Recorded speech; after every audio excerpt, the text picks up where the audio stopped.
theft and dumping of Russian stolen documents into its campaign messaging and strategy. And as special counsel made clear, it sets out in great detail why the conduct in his report should concern every American. The report details well over 100 contacts between the Trump campaign and agents and officials of Russia. Some of this outreach was conducted in public, as when the president called on Russia to hack his opponent's emails, and only hours later, a unit of the Russian military intelligence, the GRU, attempted to do exactly that. Other contacts took place outside of the public view, as in the case of the June 9, 2016 meeting at Trump Tower in New York between a Russian delegation and the president's eldest son, Donald Trump Jr., his son-in-law Jared Kushner, and Paul Manafort, Trump's campaign chairman. That meeting was part of a plan to secretly receive help in the form of dirt on Hillary Clinton from the Russian government. Still, other contacts, because of encrypted apps, destroyed communications, and deception, remain shrouded in secrecy, such as Manafort's meetings with Konstantin Kilimnik, someone the FBI assesses to have ties to Russian intelligence, Manafort's provision of internal polling data to Kilimnik, and their discussion of the campaign strategy for winning Democratic votes in Midwestern states. Most Americans consider the solicitation of foreign help during a presidential campaign, the offer of foreign assistance, and the campaign's eagerness to accept that offer, quote, "If it is what you say it is, I love it," to constitute plain evidence of collusion, not to mention the sharing of polling data and campaign strategy by the chairman of a campaign with a foreign nation, which at that very same time is intervening to help their campaign win. Nevertheless, and contrary to the president's oft-repeated mantra and the many misrepresentations of the Attorney General, the special counsel reached no conclusion as to whether the Trump campaign's many Russian contacts constituted collusion, since that term is not defined in criminal law. For those who have not yet read the Mueller report, and most have not, they might be astonished to learn that a finding of no collusion, much less a finding of no obstruction, is nowhere to be seen on any page or in any passage of the Mueller report. Instead, in making its charging decisions, the special counsel examined only whether it could meet the Justice Department's high bar of being able to prove beyond a reasonable doubt at trial each element of the crime of conspiracy, and found that it could not, even as it emphasized that the failure to establish a conspiracy did not mean the absence of evidence of conspiracy. Volume 1 of the Mueller report is therefore, by its very nature and the special counsel's mandate, a report about the exercise of prosecutorial judgment, who should be charged and who should not. It does not contain the FBI's counterintelligence findings, that is, were Trump campaign, transition, or administration figures, including the president, acting as agents of a foreign power wittingly or unwittingly? Were they advancing Russian or other foreign interests by virtue of financial incentives or compromise, whether or not such actions were a crime? These are the types of concerns that the FBI's Counterintelligence Division works to expose, prevent, and investigate using an array of investigative and intelligence capabilities. As we will hear from our witnesses today, the primary objective of a counterintelligence investigation is not to target an individual for prosecution, but to protect the nation by developing information about the actions and intentions of foreign powers and to thwart them before they can act against us. The president's efforts to make money from a real estate project in Moscow and to conceal the transaction from the public are a quintessential example of a counterintelligence nightmare that may or may not include criminal activity.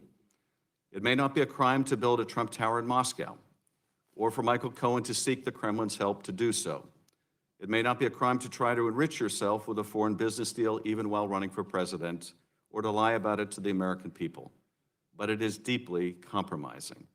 And not only because of the inducement of hundreds of millions of dollars, no, that is only part of it. It is also deeply compromising because the Russians were on the other end of the transaction and could expose the president's duplicity at any time. In fact, when the Trump Organization's efforts to enlist the Kremlin's help in the deal were finally exposed, Dmitry Peskov, Putin's spokesman, told the international media that the Kremlin never responded to Michael Cohen's outreach. Thanks to the Mueller report and our own committee's investigation, we now know that Mr. Peskov's statement was a lie. The Kremlin did follow up. So here we have the prospect of the Kremlin participating in a cover-up by the President of the United States. Here is what we know. The President sought to make money from a foreign power during the campaign. So did some of his children. So did his campaign manager and deputy campaign manager. So did his personal lawyer and his national security advisor. Some of these actors have been prosecuted, but all of their actions are deeply compromising of our national security. And yet, Mueller's report provides no evaluation of the counterintelligence concerns raised by these facts and others. Of all the questions that Mueller helped resolve, he left many critical questions unanswered. What happened to the counterintelligence investigation? Were there other forms of compromise like money laundering left out, uninvestigated, or referred to other offices? Were individuals granted security clearances that shouldn't have? And are there individuals still operating in the administration that leave America vulnerable? We are determined to find out. I now yield to the ranking member for any opening remarks that he would like to make. Thank you, Mr. Chairman. Here we are more than 2 years since Democrats from this committee publicly claimed to have more than circumstantial evidence that the Trump campaign colluded with Russians to hack the 2016 election. And more than 2 years since they read false allegations from the Steele dossier into the congressional record at an open hearing of this committee. After that, the American people were subjected to endless hysteria by the media, Democrats, and anonymous intelligence leakers. Seemingly every day, the media triumphantly published a supposed bombshell story, often based on classified documents the reporters had not actually seen, which purportedly proved that President Trump or some Trump associate was a treacherous Russian agent. Democrats on this committee regularly joined the news pundits in denouncing the traitors. Eventually, the Democrats became convinced that the Mueller report would finally rid them of their sinister president who had the audacity to defeat Hillary Clinton. The entire scheme has now imploded, and the collusion accusation has become exposed as a hoax. One would think the Democrats would simply apologize and get back to lawmaking and oversight, but it's clear they couldn't stop this grotesque spectacle even if they wanted to. After years of false accusations and McCarthyite smears, the collusion hoax now defines the Democratic Party. The hoax is what they have in place of a governing philosophy and or a constructive vision for our country. The Democrats assembled us today to analyze the shoddy political hit piece known as the Mueller report. It's written in the same spirit and with the same purpose as the Steele dossier, which was once championed by Democrats on this committee, but which they rarely mentioned after it was exposed as yet another Democrat-created hoax. Unfortunately for the Democrats, the Mueller dossier, as I call it, either debunked many of their favorite conspiracy theories or did not even find them worth discussing. These include Mueller's finding that Michael Cohen did not travel to Prague to conspire with the Russians, no evidence that Carter Page conspired with Russians, no mention of Paul Manafort visiting Julian Assange in London, no mention of secret communications between a Trump Tower computer server and Russia's Alpha Bank, and no mention of former NRA lawyer Cleta Mitchell or her supposed knowledge of a scheme to launder Russian money through the NRA for the Trump campaign. Insinuations against Mitchell originated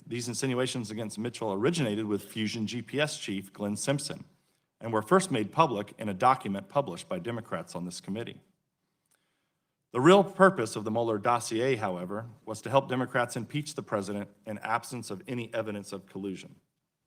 Thus, the report includes a long litany of ordinary contacts between Trump associates and Russians, as if a certain number of contacts indicate a conspiracy, even if no conversations actually created or even discussed a conspiracy. Excerpts from a voicemail from Trump attorney John Dowd that the Mueller team selectively edited to make it seem threatening and nefarious. No comment on the close relationship between Democrat operatives at Fusion GPS and multiple Russians who participated in the June 9th, 2016 meeting at Trump Tower. In fact, no mention or comment on Fusion GPS at all. No useful information on figures who played key roles in the investigation, such as Joseph Mifsud, a Malta diplomat, or the Australian diplomat Alexander Downer, or the Democrat paid operative, former spy Christopher Steele. no useful information about the many irregularities that marred the FBI's Russia investigation. Furthermore, the Mueller dossier cites dozens of articles from the reporters and publications that were most responsible for perpetuating the Russian hoax. Thus, Mueller produced a perfect feedback loop. Intelligence leakers spin a false story to the media. The media publishes the story. Mueller cites the story. And the media and the Democrats then fake outrage at Mueller's findings. In sum, Mueller relied on a mass of reporting whose central narrative that the Trump campaign colluded with the Russians to hack the elections is false. And the Democrats spread a hoax claiming Trump is a Russian agent, but it was later discovered the only people who colluded with the Russians were the Democrats, who paid for the Steele dossier, which relied on Russian sources. I'd like to remind the Democrats on this committee that this was created to do important oversight work of our intelligence agencies. This work is even more crucial now that the media have abandoned their traditional watchdog role and instead have become a mouthpiece of a cabal of intelligence leakers. I understand the Democrats' inability to move past their failed hoax and get back to normal business. Nevertheless, I suggest they give it a try. Welcome the speakers today and look forward to your testimony. Yield back. Thank you to our witnesses for coming before the committee today to ensure that all members are able to ask questions due to competing business of other committees this morning. Today's witnesses will be afforded 5 minutes each for their opening statements, which will be strictly enforced. We will then proceed immediately to member questions. I want to thank our witnesses for joining us for this important open hearing. Stephanie Douglas currently serves as Senior Managing Director of Guidepost Solutions, addressing high-risk investigations and compliance matters. Prior to this position, Ms. Douglas served for over 23 years at the FBI in a variety of roles, including as Executive Assistant Director of the National Security Branch. Robert Anderson is currently the Chief Executive Officer of Cyber Defense Labs and previously was a principal at the Chertoff Group and Managing Director at Navigant Consulting. Mr. Anderson served for many years in the FBI, rising to be the Executive Assistant Director of the Criminal Cyber Response and Services Branch. I'd also like to welcome the minorities witness, Andrew McCarthy, a former Assistant United States Attorney, like many of our staff from the Southern District of New York, and currently a Senior Fellow at the National Review Institute and a contributing editor of the National Review. Ms. Douglas, we'll start with you. Good morning, Chairman Schiff, Ranking Member Nunez, and members of the committee. Thank you for the opportunity to answer questions relative to Volume 1 of the Special Counsel's report regarding Russian interference in the 2016 presidential election. As was established and communicated by the U.S. intelligence community in early 2017, the Russian government systematically and effectively used a number of intelligence tools to impact the 2016 election. The Special Counsel's report supports these conclusions and provides specific and detailed examples which illustrate the methods of Russian influence. I'm happy to answer questions regarding this report, but understand that I have no access to any supporting information or investigative detail other than that is provided in the Special Counsel's report. I am proud to have been a special agent in the FBI for almost 24 years, most of it focused on counterintelligence and national security matters. While the FBI has been the subject of much discussion in the press and elsewhere, I support the work of the counterintelligence professionals who worked with the Special Counsel to conduct this exhaustive investigation. I hope that my presence here and our discussion today will lead to further awareness and preparation for what is certain to be another high-threat election in 2020. So with that, I'm happy to answer your questions. Thank you. Mr. Anderson. Thank you, Ranking Member Nunez and members of the committee. Thank you for the opportunity to be here today to talk to you about counterintelligence and cyber threats to our great nation. I hope that my background and experience as the former Assistant Director of Counterintelligence for the FBI, where I was responsible for all counterintelligence, espionage, and economic espionage matters, can assist in shedding some light on the daily threat our country faces from foreign intelligence services. These threats were highlighted several times by the heads of the United States intelligence community and also in the report on the investigation into Russian interference in the 2016 presidential election, which is commonly known now as the Mueller report. In my current role as the CEO of a cybersecurity company, I see hundreds and hundreds of cyber breaches every year.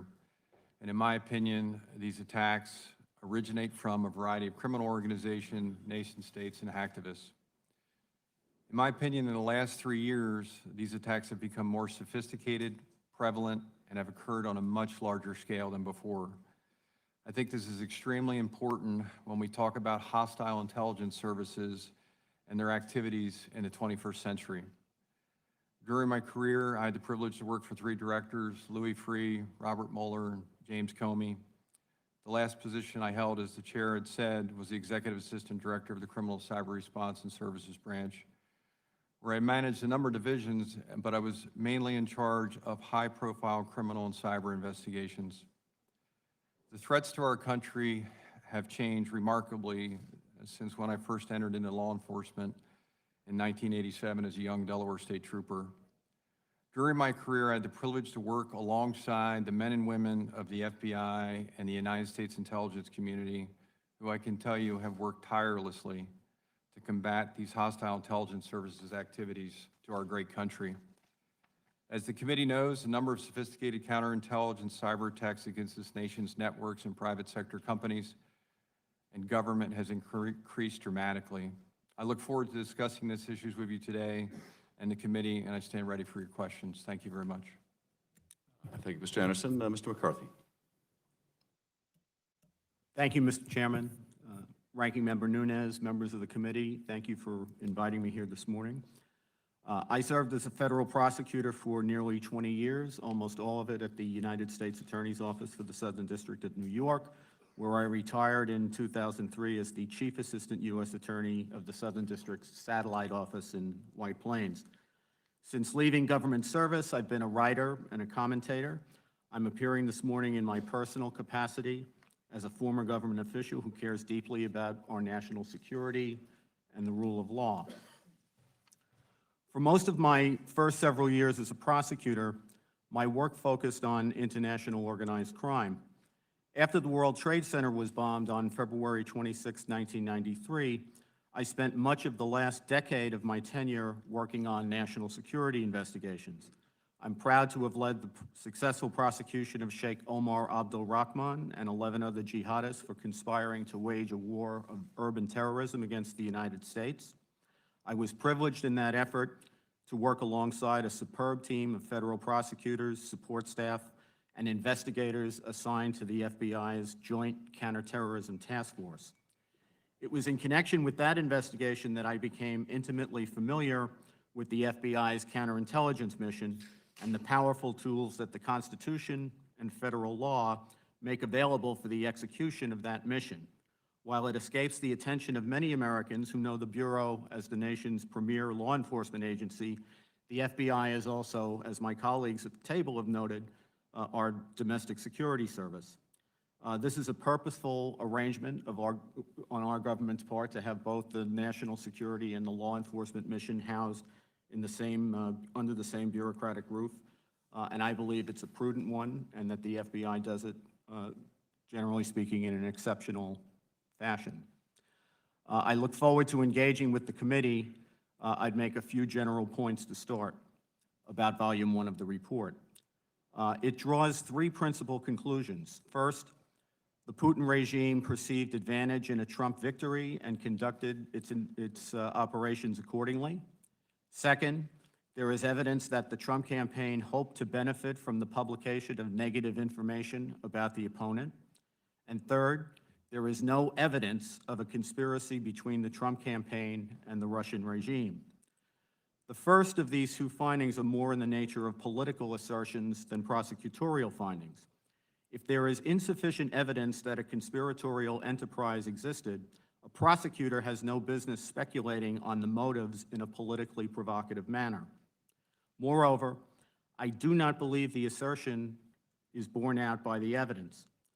The report shows that agents of Putin's regime expressed support for Trump's candidacy.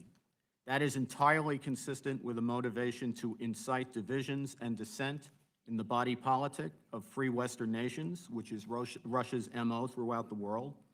Russia's goal is to destabilize Western governments, which advantages the Kremlin by making it more difficult for those governments to pursue their interests in the world. Putin tends to back the candidates he believes will lose, on the theory that an alienated losing faction will make it harder for the winning faction to govern. Putin is all about Russia's interests, which is destabilization. It is a mistake, I respectfully submit to the committee, to allow him to divide us by portraying him as on one side or the other side. He's against all of us. There's no reason to doubt that the Trump campaign hoped to benefit from the publication of negative information about Secretary Clinton. That is what campaigns do. It is not an admirable aspect of our electoral politics that campaigns seek negative information, euphemistically known as opposition research, wherever they can find it. Candidate Trump's opposition hoped to benefit from the theft of tax information. The Clinton campaign took help from elements of the Ukrainian government, and through its agents, it hired a British former spy to tap Kremlin-connected operatives for damaging information about Trump. The First Amendment makes it difficult to regulate this sort of thing. Our guiding principle is that good information will always win out against bogus information. We can debate how well that works, but we shouldn't pretend that the Trump campaign is the first or the only one ever to play this game. Finally, as for the conclusion that there was no Trump-Russia conspiracy to commit espionage or violate other federal criminal law, I believe this had to have been obvious no later than the end of 2017. In September of 2017, the Carter Page FISA warrant lapsed. I'm sorry, sir? Mr. McCarthy, your time has expired, but we'll be happy to receive Thank you, sir. the complete written testimony. I thank you. I'll recognize myself for 5 minutes. Ms. Douglas, the investigation, as James Comey revealed when he testified before our committee for the first time in open session about the Trump investigation, began as a counterintelligence probe. The Mueller report devotes only one paragraph to that counterintelligence investigation. In it, Mr. Mueller says, from its inception, the office recognized that its investigation could identify foreign intelligence and counterintelligence information relevant to the FBI's broader national security mission. FBI personnel who assisted the office established procedures to identify and convey such information to the FBI. It then talks about counterintelligence FBI agents embedded within Mueller's team sending findings back to headquarters. We have yet to see those findings. Can you tell us the nature of that counterintelligence investigation or a counterintelligence investigation, where those findings would go within the FBI, whether counterintelligence investigations like criminal probes have a formal opening and a formal closing?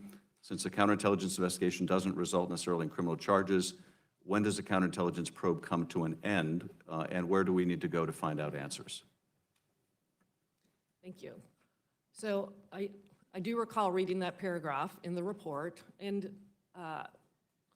based on the paragraph, it sounds like there are intelligence components sitting within the Mueller investigative team that is reporting other information that may fall outside the purview and the scope of the Mueller investigation. So it could be additional information that they're developing in the course of their investigation that has foreign counterintelligence aspects to it that needs to be looked at independent of the Mueller investigation. So it could be another contact with the Russian that they don't think really falls within the scope of the Mueller investigation, that they then will task out through an intelligence apparatus to an appropriate place, either in a field office or to headquarters, to run down possibly a separate investigation would be spun up on something like that. Counterintelligence investigations do have an opening and a closing, and they're not unlike criminal investigations in a lot of different ways. You have to be able to articulate a predication for an investigation. You have to initially kind of take it through a number of different steps to really affirm the allegation in the first place. And then as you gather information relative to that allegation, you may have an ability to increase the different tools that you use against it based on the amount of evidence, information, and intelligence that you're gathering under that case authority. It could be a preliminary investigation, and I know that you're familiar with some of that there are limited tools that you can deploy against that, or it could be a full investigation, which allows you a much broader set of investigative tools. But there can be beginnings, there are beginnings and ends of these investigations. I hope I explained the intelligence aspect, pushing it back to other components that would actually take the lead and do further work on it outside the scope of the Mueller investigation. Yes, thank you. Mr. Anderson, the Mueller report focuses really on two things. It focuses on the Russian hacking and dumping operation, and it focuses on the Russian social media operation and the question of whether U.S. persons conspired with either. It does not analyze whether, for example, financial motivations, the president's desire to build a Trump Tower in Moscow, or the campaign chairman Paul Manafort's desire to make money from Russian oligarch Oleg Deripaska, or the National Security Advisor's effort to make money from Turkey, or other motivations to secure financing for Trump properties, motivated policies towards Russia either during the campaign or thereafter. Would those be in the nature of counterintelligence concerns? And what might concern the FBI about U.S. persons of influence in administration seeking to make money from foreign powers even as they guide U.S. policy? Thank you, Mr. Chairman. First of all, when it comes to Russia and the SVR, GRU, or FSB, their number one, number two, and number three priority is this country. They will absolutely exploit any avenue that they can when it comes to trying to get to the ends to whatever they're trying to do, whether it's intelligence or it's looking to potentially extort somebody into action. It doesn't surprise me at all that the Russian government launched sophisticated cyber operations against our country during the times when we look at it in the report. They're some of the best in the world at this, quite frankly. They will take that information and exploit it in any way they can. When it comes to the actual individuals that have been approached or talked to in and around the Trump campaign before he became president and even afterwards, it also doesn't surprise me from what I've read in the Mueller report that they are going after, or at least looking to appear to meet with, numerous individuals around and inside the campaign. That is an absolute classic tradecraft of Russia and the Russian intelligence services. They'll never have one point of failure. If they're looking to try to obtain or pass information or potentially even influence information, they'll make sure that they have numerous aspects or points to where they can try to get that done. So to answer your question specifically about that, there are definitely situations where, in some instances, as Stephanie said, you would have concerns about that, and then you would either go out, potentially, depending what they saw, and talk to the individuals that were being approached, or potentially what other information you have, you may then open up either assessments or some type of investigation to look at that. It would definitely be a counterintelligence concern. And what's the concern when you have policymakers seeking to make money from an adversary at the same time they're making policy? Well, that I think is pretty clear. I mean, you know, in the business world, it's a global business and market, I understand that. But when it comes to national security of the country, there's specific rules regarding all this with our clearances and also what we can and cannot do while we're a government employee. And those rules, as the committee knows, become more intense the higher you go within government. And I think you always have to look at, when you're looking at Russia, there's a so-called president sitting over there that was a former lieutenant colonel in the KGB, one of the most vicious intelligence services in the history of this world, which was disbanded right before he went into politics. He absolutely understands how to run proactive intelligence and counterintelligence operations against our country. So I think that's a high area of threat where people should be very concerned about that. Mr. Nunes. Thank you, Mr. Chairman. I'm concerned about anybody in the Department of Justice or the FBI, current or former officials, that would think it's okay to open up a counterintelligence investigation into political campaigns. I think that's really at the forefront of what we've been facing here. Mr. McCarthy, are you aware of all your 20-plus years at the Justice Department that there was ever a time a counterintelligence investigation opened up on any presidential campaign that you're aware of? I'm not aware of a specific situation like that. We do have a history in this country of government interference in political campaigns. In fact, the FISA law is a vestige of exactly the sort of thing that we're talking about in the 1960s and 70s. You know, political spying and the notion that we needed to give Americans a modicum of Well, some degree, process it was the reason for not only the creation of the FISA laws, but the creation of this committee, was to ensure that the intelligence agencies stayed out of politics. Right. And that was why we provided oversight. And we don't have to get into this too much, but as you know, the Trump team never received a briefing. It seems like at some point they would have went to, if they had concerns about individuals, they would have went to the Trump campaign and explained it to them, especially since they had 2 former U.S. attorneys on the staff or on the team, and both Governor Christie and former Mayor Rudy Giuliani. I want to get to Joseph Mifsud, because he seems to be the character at the beginning of this saga. He's supposedly the one who was able to see or knew about emails and had talked to Papadopoulos about emails. Now, only go to what Mueller says in his report.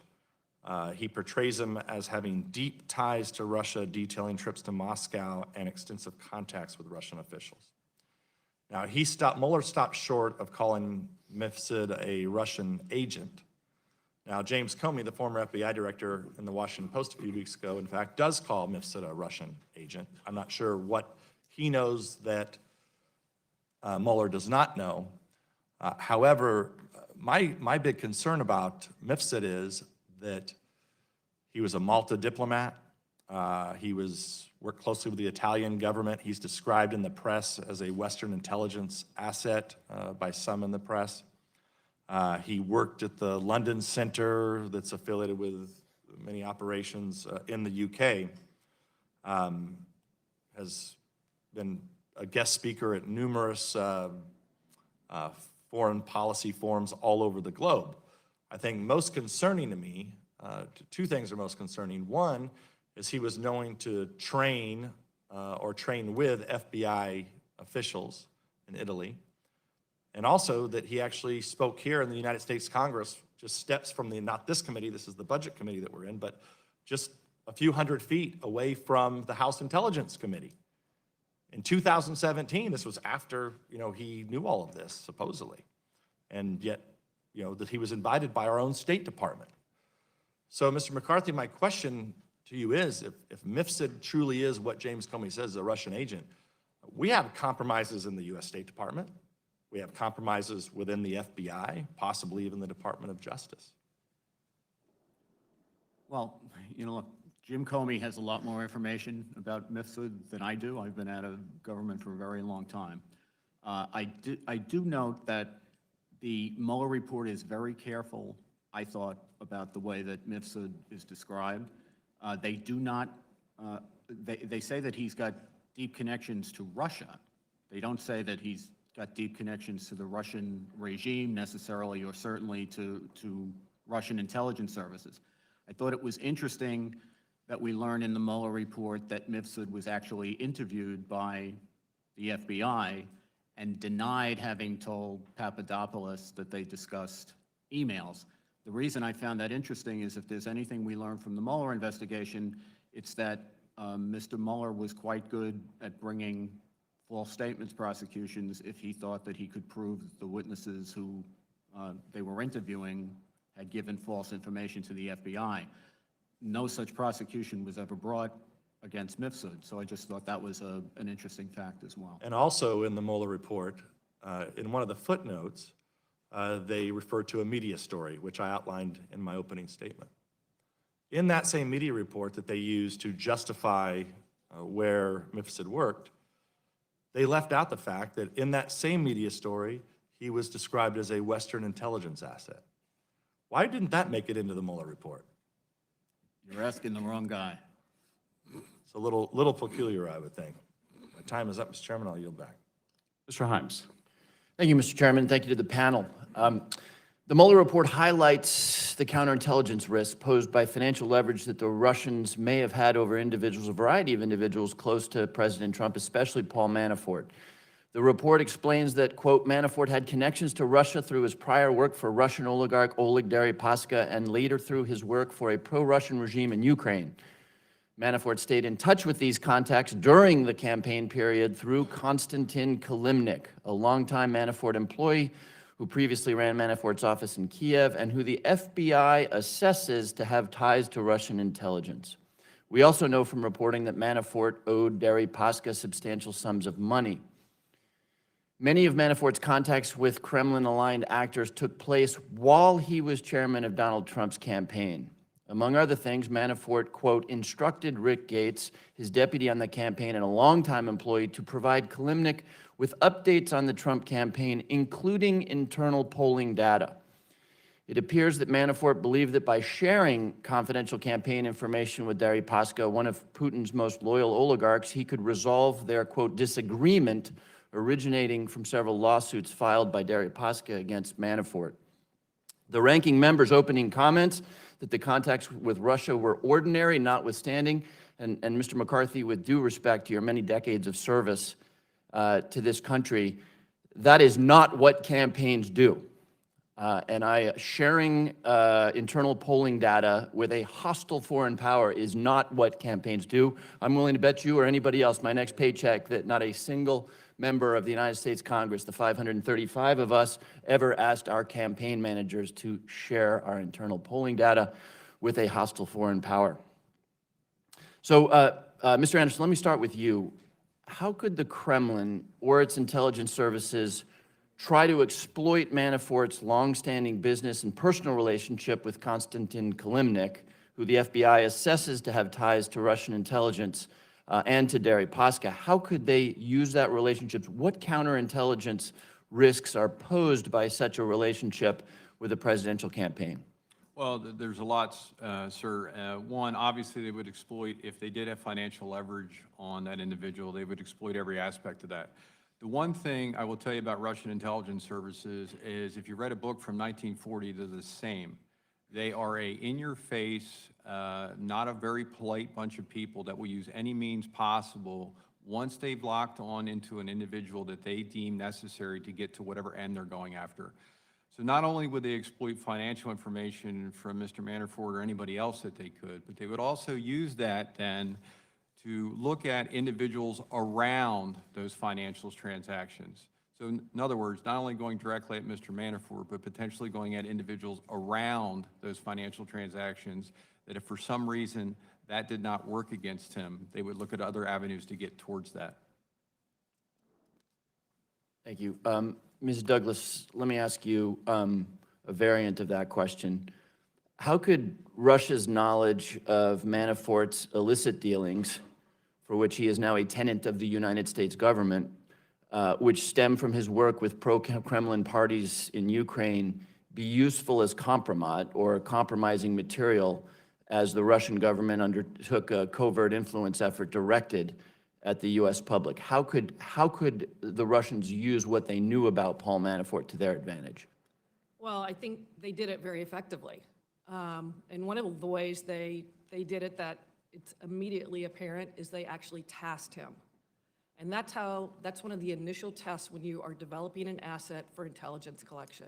Can you elaborate on that? You just said that the Russians tasked the campaign chairman of Donald Trump's campaign. Can you just elaborate on how the Russians tasked him? They asked him to provide polling data.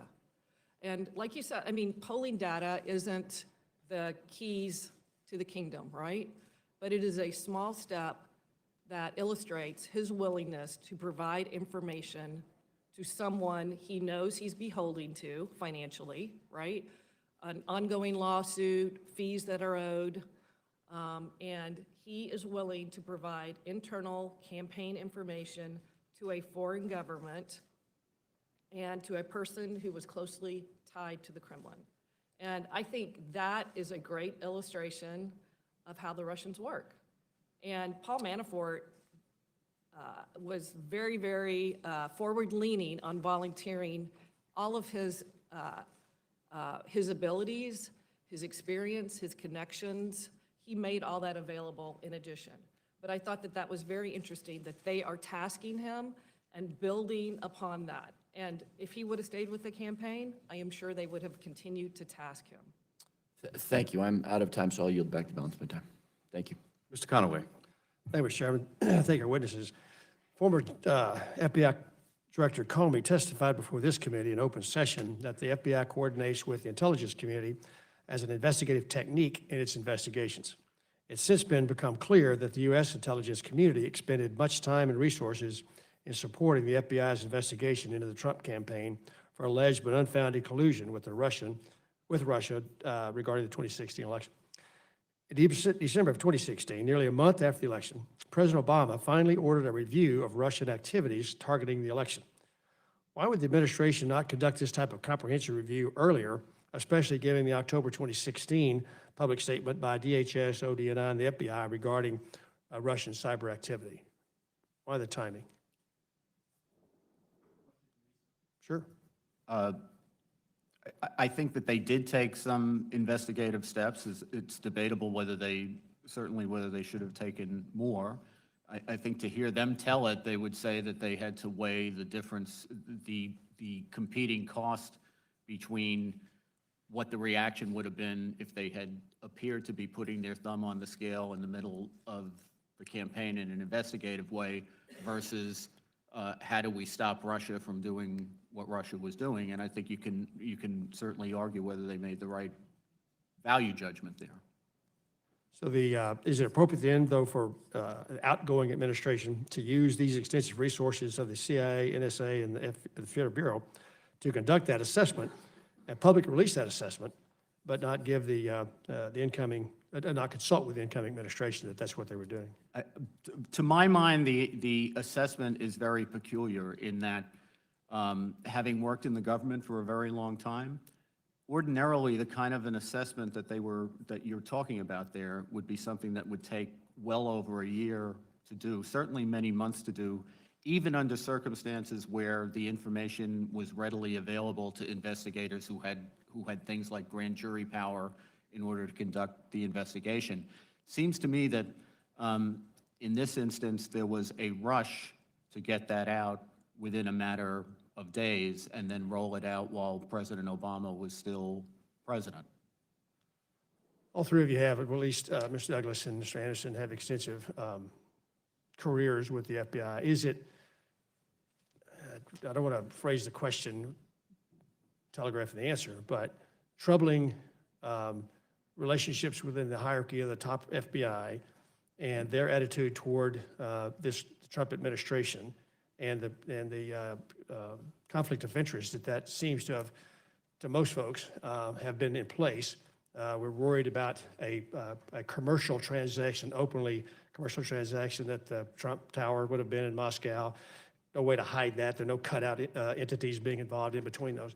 But yet folks at the top of the FBI, disdainful of the president, incoming president, conducting this investigation. Is that the standard for the FBI, or did you in the police yourselves better than to show those conflicts of interest among the folks that are leading investigations? Sure. So, I mean, I think first of all, in any criminal or counterintelligence investigation period, it should be neutral. You should be looking at it a neutral playing field and developing the evidence to see where it leads you. And it should be able to stand on its own. So I think that is the way I worked it and was involved in cases for my whole career. As far as all the stuff that's gone on in the last couple of years, it's obviously very disconcerting about the different accusations that are taking place. I think that any of these investigations should have looked at specific facts and let the facts lead you where they go. It should not matter one iota if somebody's a Republican, a Democrat, or an independent. Mr. Douglas, what was your experience? Very, very similar to Bob's experience. You know, we were even talking earlier, we don't even know political preferences, and we've been friends for 2 decades. It's just, it's not, everybody comes into every position So with a certain level of how bias. did leadership fail? If that's the normal way of operating, how did it fail with respect to several of the top folks involved in the briefings of the campaign and other things going on? How did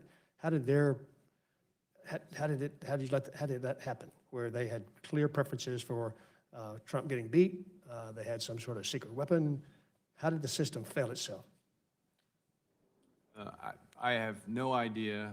I can tell you, and we talked about this earlier, Pete Strzok was my chief of staff when I was the assistant director of counterintelligence. I never saw that side of what I saw in the emails and text messages. And those text messages and emails are unbelievably inappropriate. And I think the corrective action that was taken from that was just. But I can't answer your question, Congressman, because I didn't see it. I understand. Thank you, Mr. Chairman. You go back. Mr. Quigley. Thank you, Mr. Chairman. Thank you all for being here today. A story we know all so well. Beginning in the spring and summer of 2016, the GRU hacks Clinton campaign manager John Podesta's email, the D-Trip, the DNC. The GRU then systematically released the hacked emails through their online personas, Lucifer, DC Leaks, as well as WikiLeaks. The Russians appear to have timed the releases to maximize the effort to harm the Clinton campaign, to maximize the benefit to the Trump campaign, according to the report. We also know in the report there's a lot of evidence the Trump campaign knew about the WikiLeaks releases, welcomed them, strategized about how to amplify the message as part of the campaign. In fact, Donald Trump Jr. communicated directly with WikiLeaks in October of 2016 in an effort to use the hacked emails as to the campaign's advantage. The report indicates that the president himself knew about the planned dump of emails. Seems like an obvious question. From a counterintelligence perspective, what might this set of facts suggest about the relationship between the campaign and WikiLeaks? What might you worry about if a U.S. presidential campaign had foreknowledge of the release? More broadly, what counterintelligence risk exists when a campaign uses this information about a political opponent that was stolen and released by a foreign adversary? Mr. Anderson? Thank you, sir. First of all, it troubles me that no one, if they did not communicate this type of information to some government agency just because of the facts laid out in the report and what you just brought up. I think also there needs to be a heightened sense of counterintelligence relationships as administrations move into the White House. I think in this administration, unlike other administrations that I've seen or been involved in preparing briefs for the president or whoever to read these to understand the concerns of it, I didn't see a lot of people within that, at least from the layman's eyes looking in from the outside, that even understood counterintelligence or understood that these threats were real. I think there should be a lot of that. The other point, and I think this is an important point, when Russia's releasing information through different, what I would call cutouts, i.e. WikiLeaks and other platforms, this is not unusual. In a lot of ways, they're doing that to start to sow the web so broad and wide. It's hard for us as an intelligence organization or group of intelligence organizations to start looking at who actually got that information, how did they get information, and why are they using it. That is done absolutely on purpose. It would not surprise me if there is a lot of other entities that the Russian intelligence services had teed up to even maybe displace more information that they never utilized. So going back to your original question, that's why it's so important. And individuals that are giving information, as Stephanie said, or being tasked and then receiving information, that is the initial way that you vet any asset or any person that you're targeting for a possible either unwitting asset or recruitment in the future. And those actions can take anywhere from a few weeks to years, depending how that organization is going to go after that person. Ms. Douglas? And I'd just like to add, I think if you're a foreign power and you have a campaign or individuals who are willing to entertain receiving information that you are collecting for their benefit, I think that is a tacit approval of that action. And I think that's where we have to be careful of allowing people to communicate to either a foreign government, a foreign actor, that what they're doing, which is illegal by hacking and collecting information and then releasing it, giving that kind of approval by a head nod or a suggestion or any kind of inference that it's okay is a tacit approval of that kind of behavior. And I think that puts us at greater risk. limited time I have, Mr. McCarthy, have you read the report in its entirety? Well, I should say I've read all of Volume 1 because I knew that we were going to be discussing it today, and I've read most of Volume 2. I appreciate that. You're ahead of most. You read then for about all the context that took place coming over from the Russian side. At any of those points, sir, putting yourself in the place of those who received those contacts, at any of those points, would you have called the FBI? Well, I would Yourself have, would personally. I have called the FBI? Yes. I call the FBI for things probably a lot less serious than that, I imagine, but, Thank you. yeah, I do think, However else you feel about the report, do you think someone should have called the FBI? yes. Thank Look, you. I think there's no question, and my colleagues here have worked counterintelligence, I'm certain would tell you, we always want information, any information that would be helpful to us in apprising what the likely intentions of potentially hostile powers are. Where it gets dicey and where you have to be careful is if you are going to use investigative techniques that require a particular quantum of intelligence, then you have to make sure that you satisfy that quantum of intelligence before you trigger that technique. And that, I think, is where you go from the mere collection of information to doing something that's more active. Thank you. Mr. Turner. I yield my 5 minutes to Congressman Radcliffe.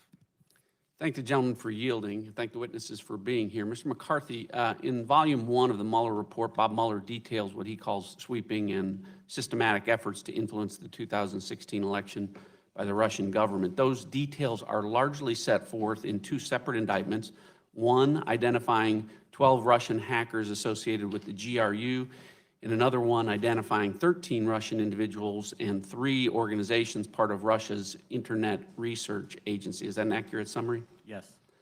Did the special counsel find that those sweeping and systematic efforts to influence our election begin before or after Donald Trump's entry into the 2016 presidential field? If I'm remembering correctly, he takes it back to 2014. Was it Which also is significantly before. Was it also determined that Russia's sweeping and systematic efforts to interfere in the 2016 election not only predated Donald Trump's entry into the campaign, but also included some actions by the Russian government that were decidedly anti-Trump in nature? Yeah, I think toward the end that in particular was true. And was it based, Mr. McCarthy, on evidence gathered by a team of nearly 60 FBI agents and prosecutors over a 2-year period by Bob Mueller's team to make an evidence-based decision not to charge any American, much less anyone associated with the Trump campaign, with any complicity, with any conspiracy, with any collusion-related crime in Russia's election interference? That's my understanding. And yet, despite the special counsel's finding that neither Donald Trump or anyone associated with his campaign conspired or colluded with or was in any way successful in meddling in the 2016 presidential election, it's hard to argue that Russia wasn't successful in their ultimate goal of undermining the outcome of our election and sowing the seeds of discord in the American democratic process. We need look no further than this very room to see evidence of Russia's success.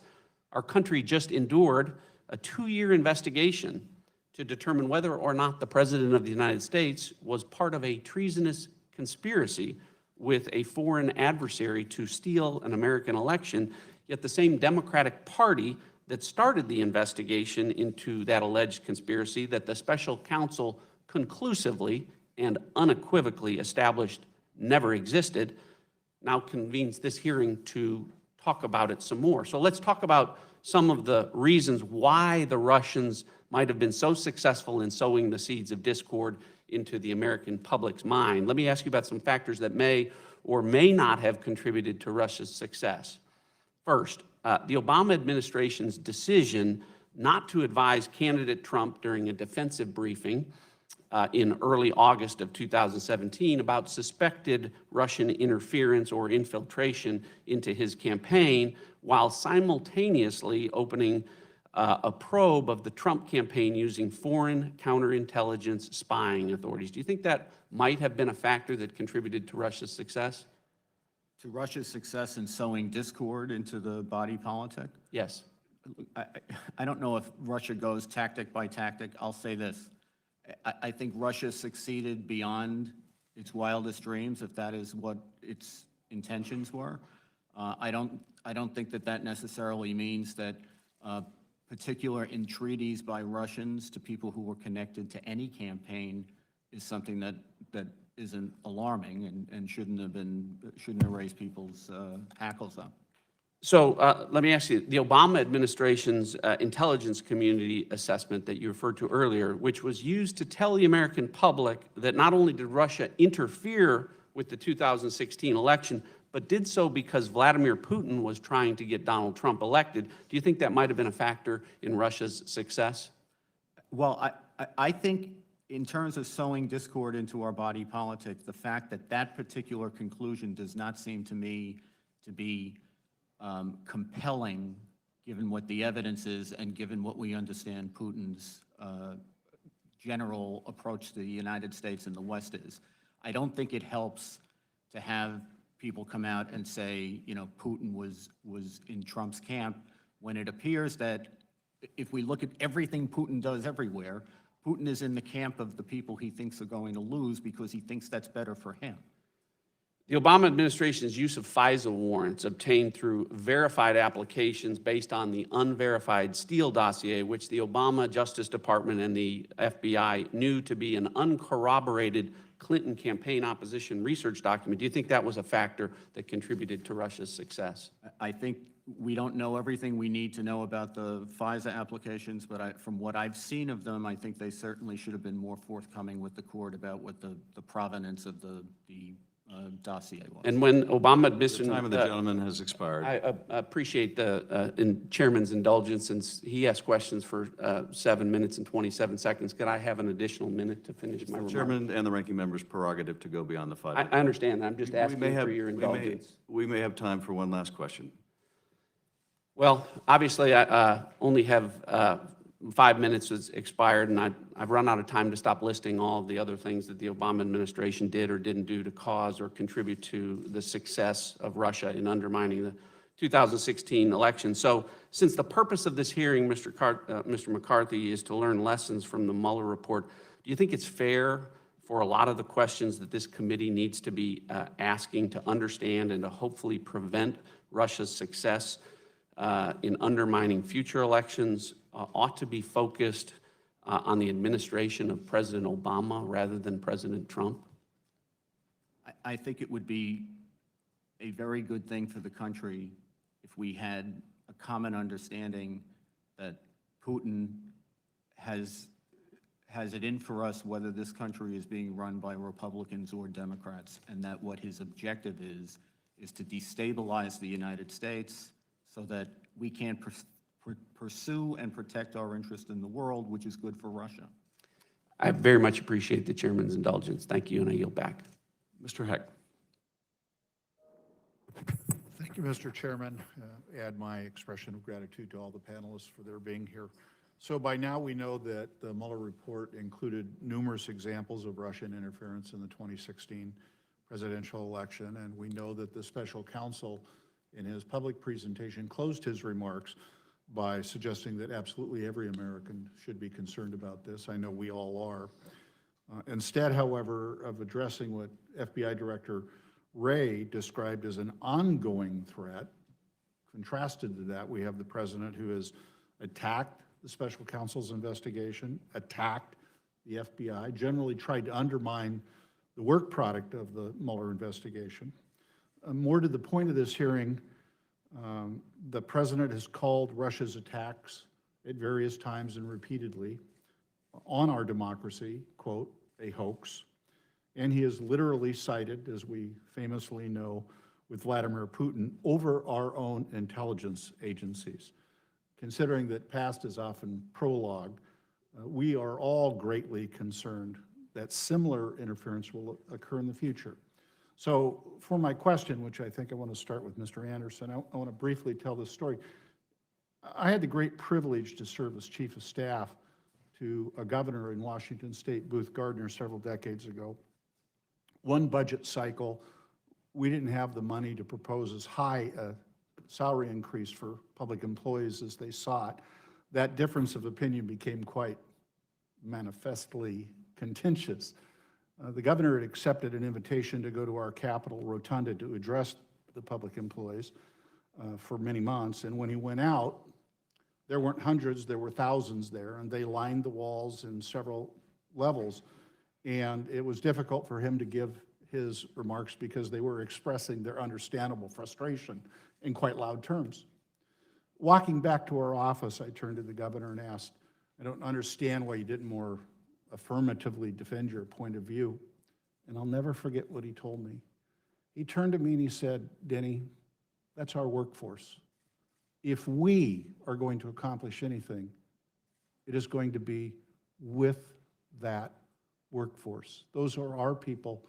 We are only able to do what we can do through them. So my question, Mr. Anderson, is as a former senior official at the FBI, despite the public statements of stiff upper lip, we're professionals, we put our heads down, we go to work every day, is the Bureau and, most importantly, our workforce, those dedicated professionals, completely immune from these attacks by the President of the United States?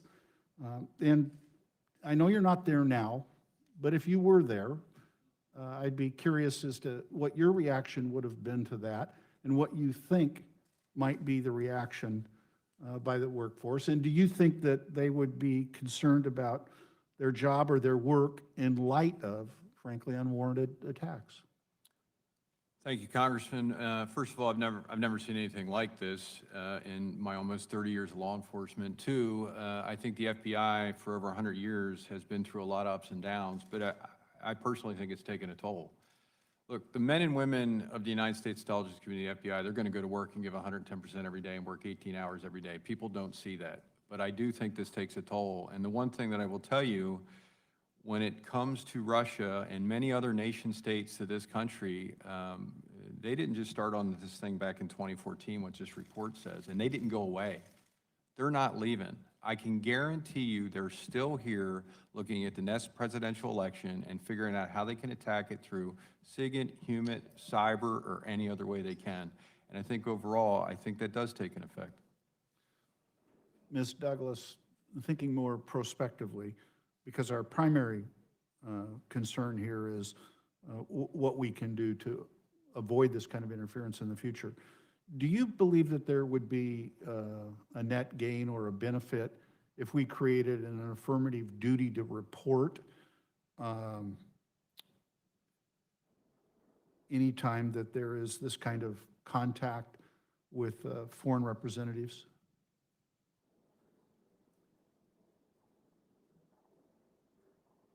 I think it would have to be very well crafted, given that people come in contact all the time with foreign nationals. It is a global world. I mean representatives, official representatives of a presidential campaign.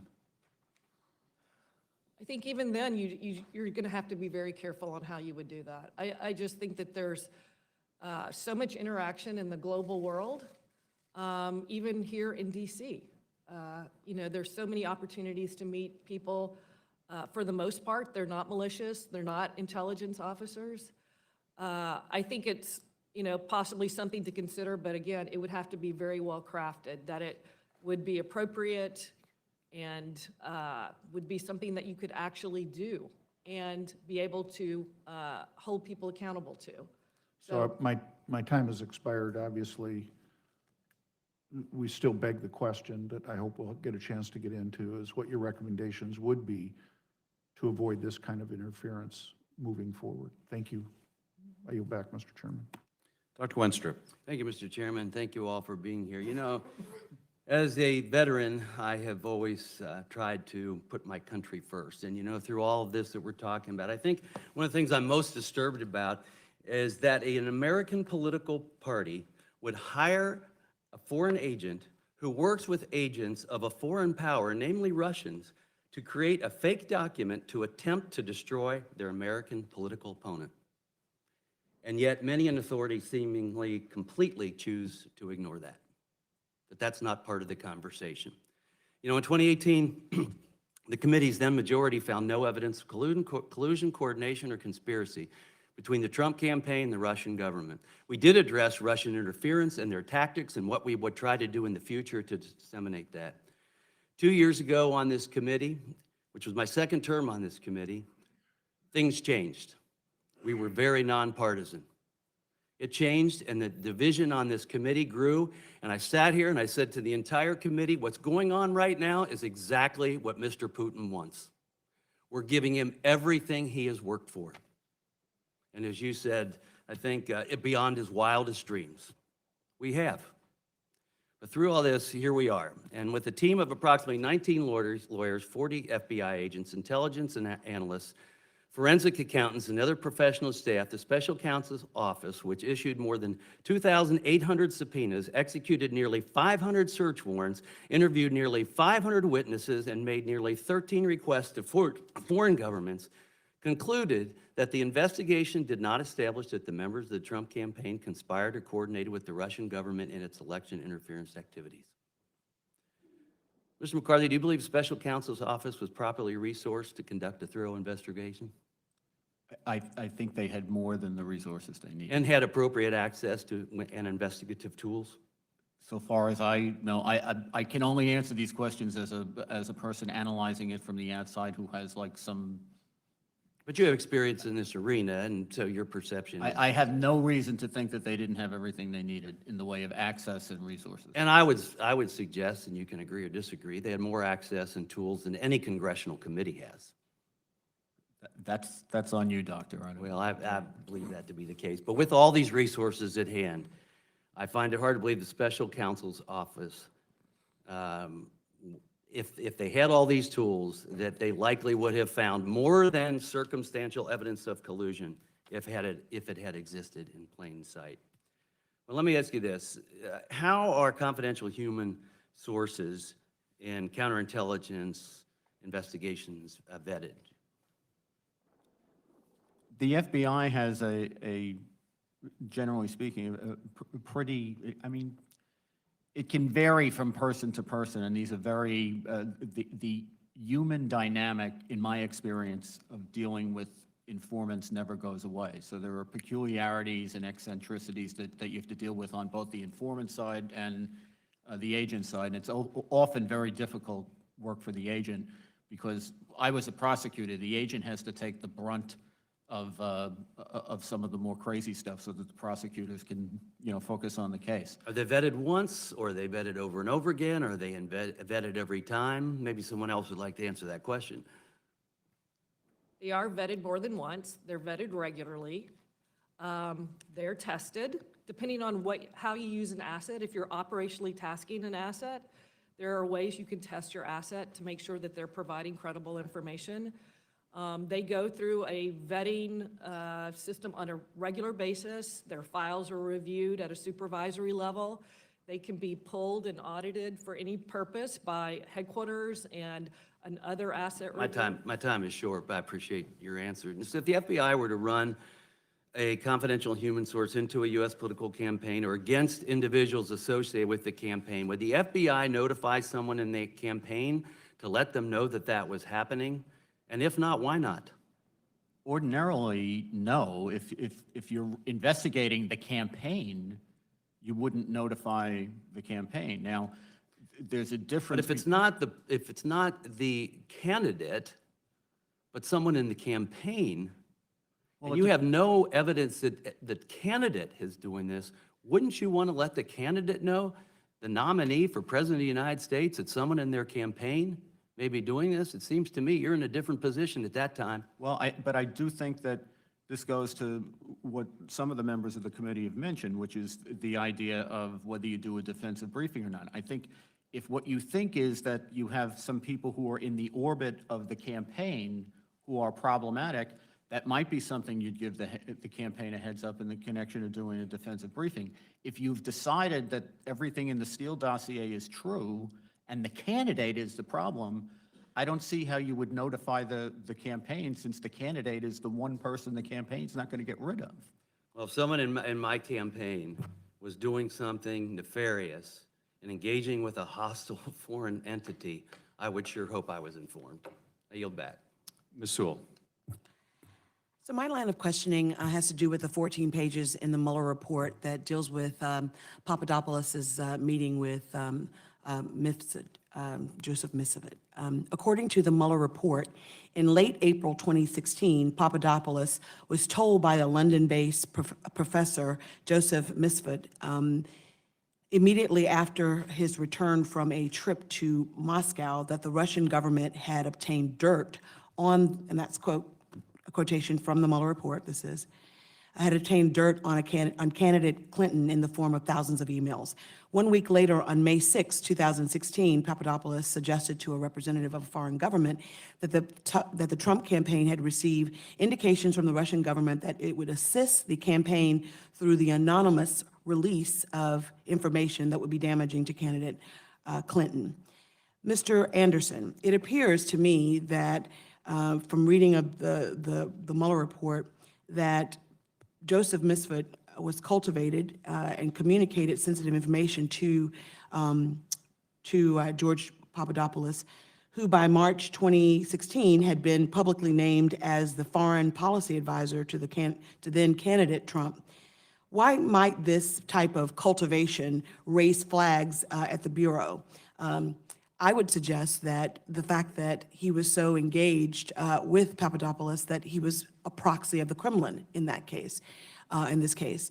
Can you elaborate a little bit about your thoughts about that meeting between Papadopoulos and Misfit and what red flags that would raise and how a foreign power would seek to leverage a relationship like that to its own intelligence gathering or policy objectives? Thank you for the question. I think one of the things people need to realize is when foreign powers are actually going at individuals to try to gain access or potentially recruit or use them unwittingly, it's not like you see on TV. A lot of the times the people that are coming at people, they intentionally, and I don't know if he was a source of the Russian government or not, but they will utilize individuals in academia, they will utilize people in certain social sections, they will utilize people outside of threatening environments to where you're meeting with an official of the Russian government.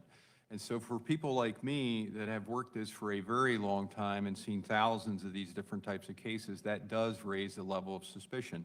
Now, the one thing that troubles me even more is once the tasking starts. And as Stephanie said earlier, I cannot tell you when it comes to validating, vetting, potentially recruiting, or just seeing if this is somebody that you should potentially spot and assess for later recruitment, this is a big deal.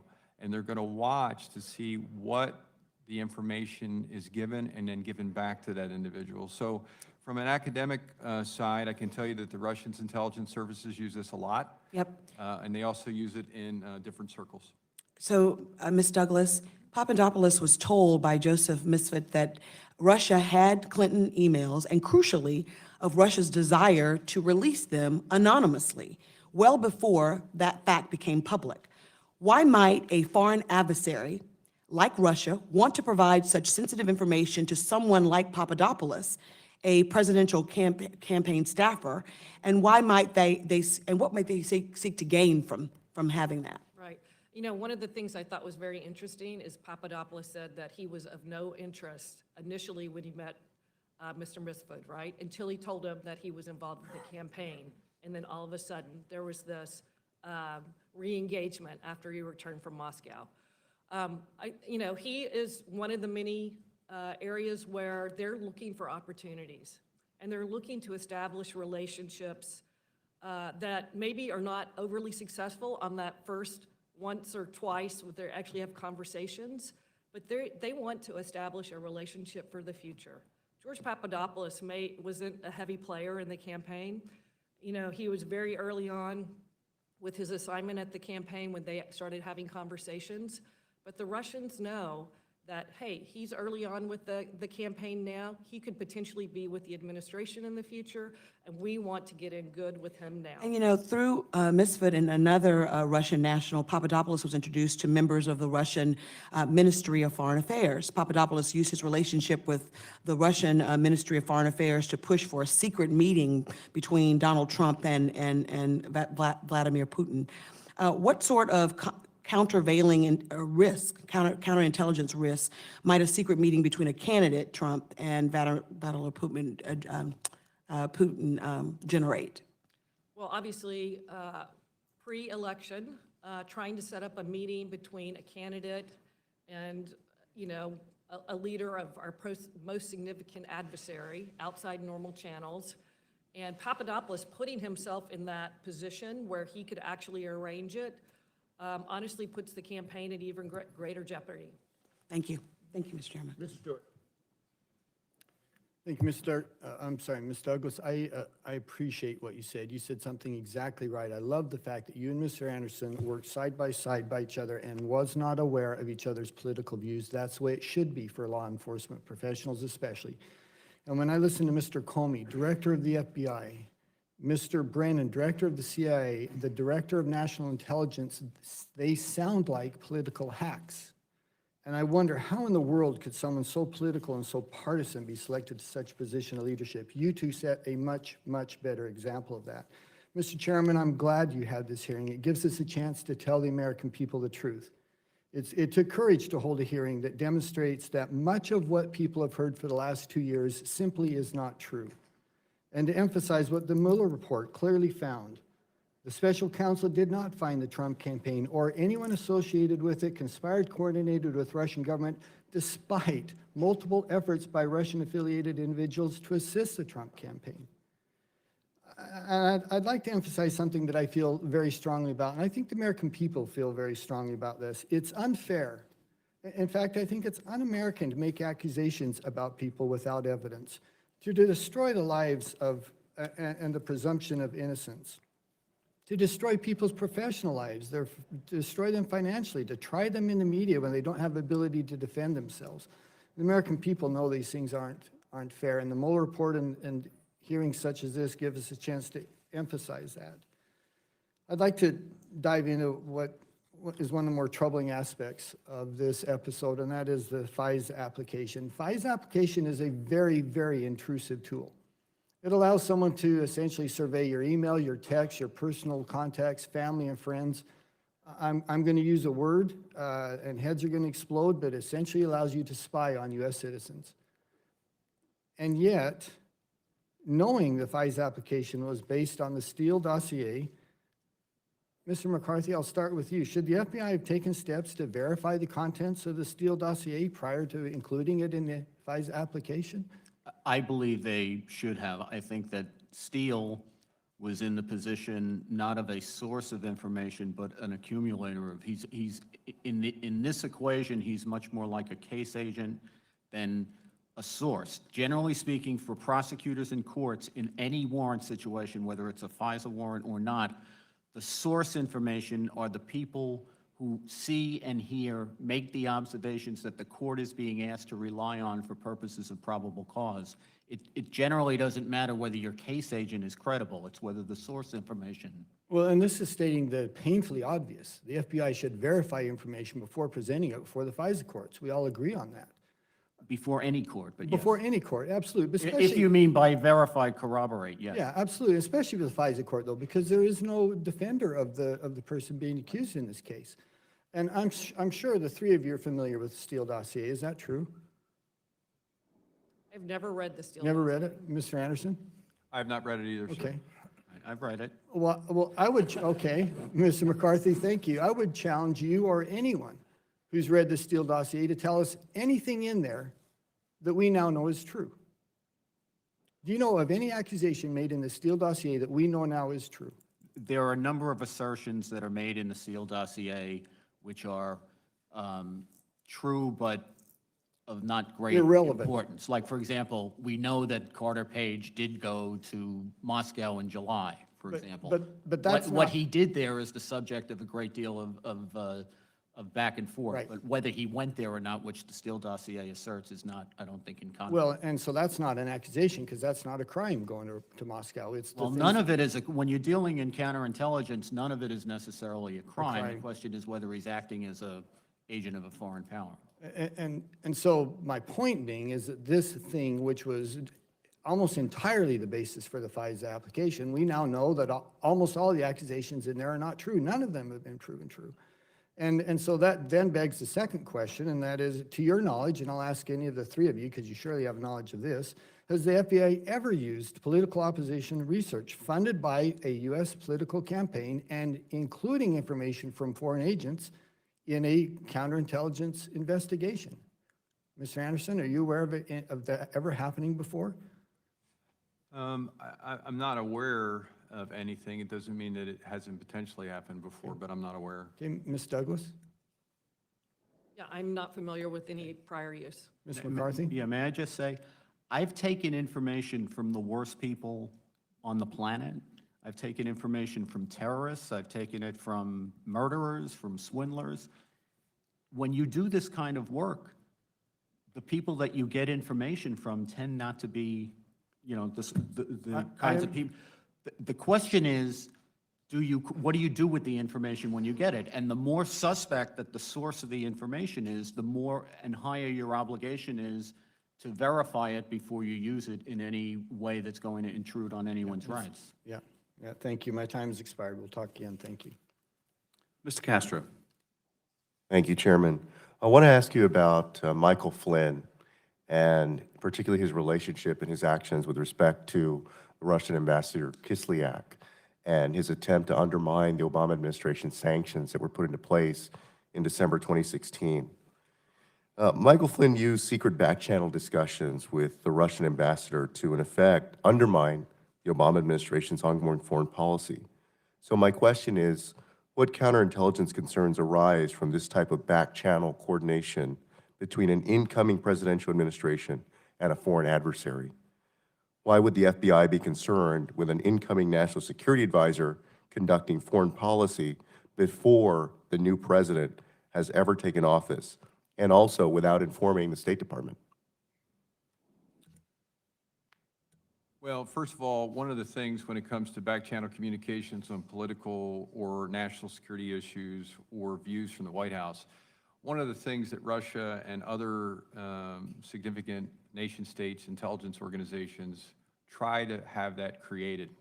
And the reason they do is they try to get the current administration, whether it's the one that's currently in there now or whenever, having their public face confused with what either the State Department's saying or people that are saying stuff through a back channel.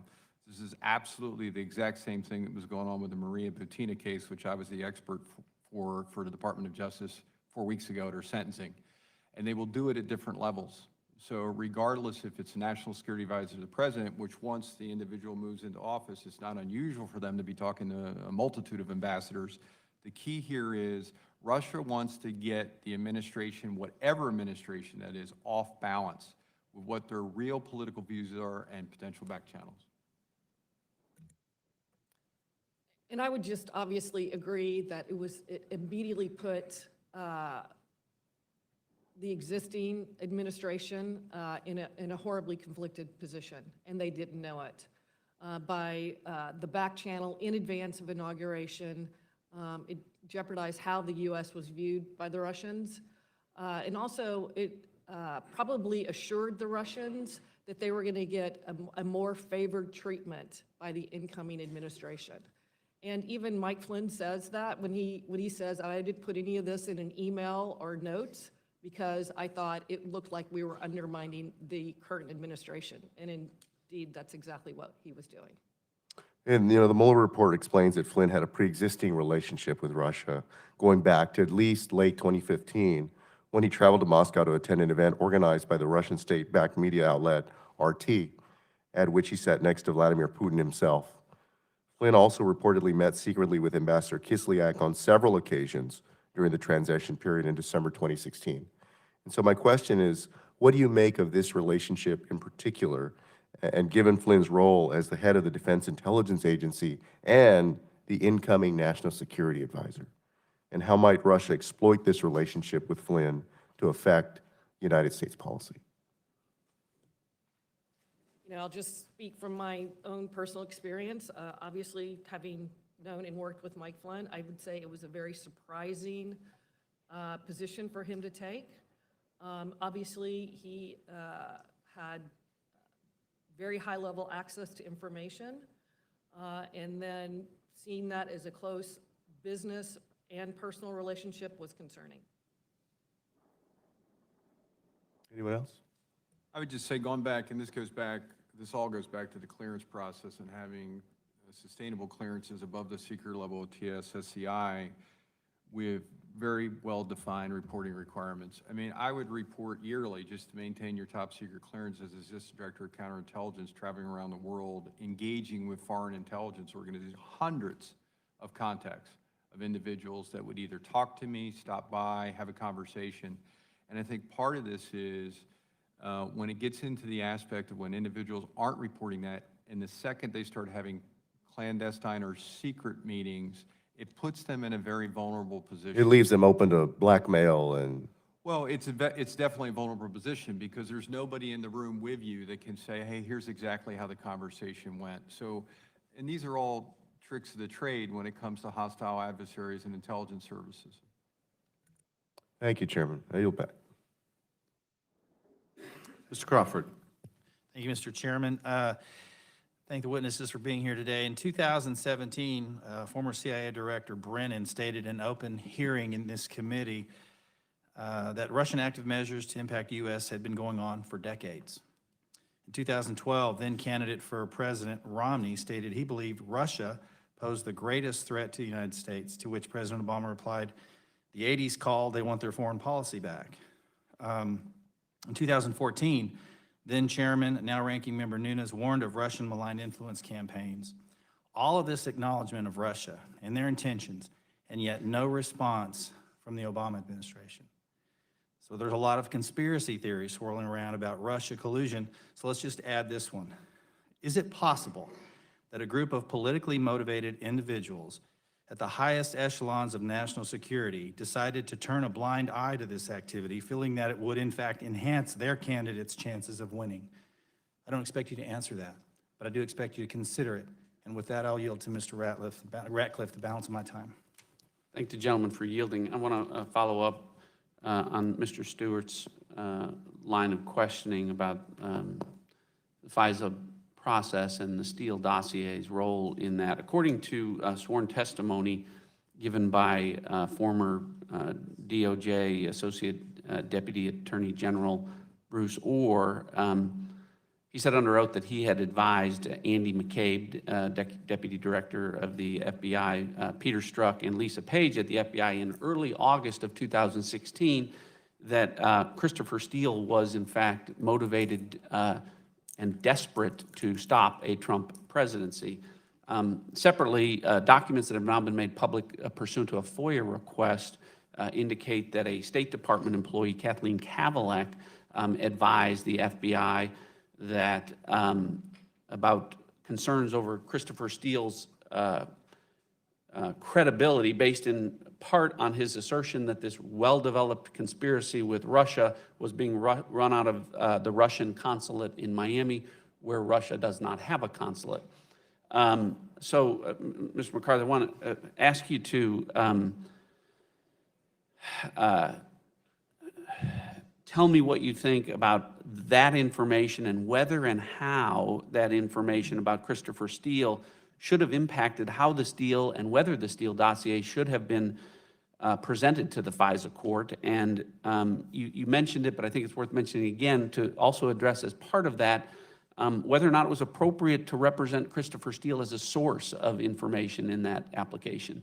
Yeah, my main overarching problem with it is that I think it was objectionable to take somebody who was in the position of really of a case agent and refer to him and treat him as if he were a source when he did not make the observations that the court was being asked to rely on for purposes of probable cause. Now, if you want to take the position that I'm wrong about that, then I think the second thing that has to be said is that the more remote that somebody is from the observations you're asking a court to rely on, the more you have to do in the way of being transparent as far as what that person's biases are, potentially. It's one thing to say that, you know, somebody who sees something criminal happen brings a lot of baggage to the table, but they either saw what they saw or they didn't. And the circumstances surrounding that can tell you a lot more than their bias can. If you're talking about somebody who's remote from that, and here we're talking about somebody who may be 3, 4, 5 hearsay steps remote from it, I think you have a higher obligation to be straight with the court about what that person's baggage is in terms of bias, motivation, economic motivation, whatever. And just a rule of thumb, and I think any good federal judge would tell you this, if you need to write a footnote that takes a page and a half in order to avoid writing the sentence, and he's connected to the Clinton campaign, then you should probably disclose that he's connected to the Clinton campaign. Thank you. Ms. Douglas or Mr. Anderson, anything about what Mr. McCarthy just related that you would disagree with or want to clarify? You know, I'll just add that on the counterintelligence and on the counterterrorism side, we take information from sources that aren't right there. And it's been critically important in a lot of cases, especially in the counterterrorism world, where you have a person who's receiving information or hears of information that you make every effort to validate and corroborate, and is that source trusted? And that's where you really have to look to see, has that source provided reliable information in the past?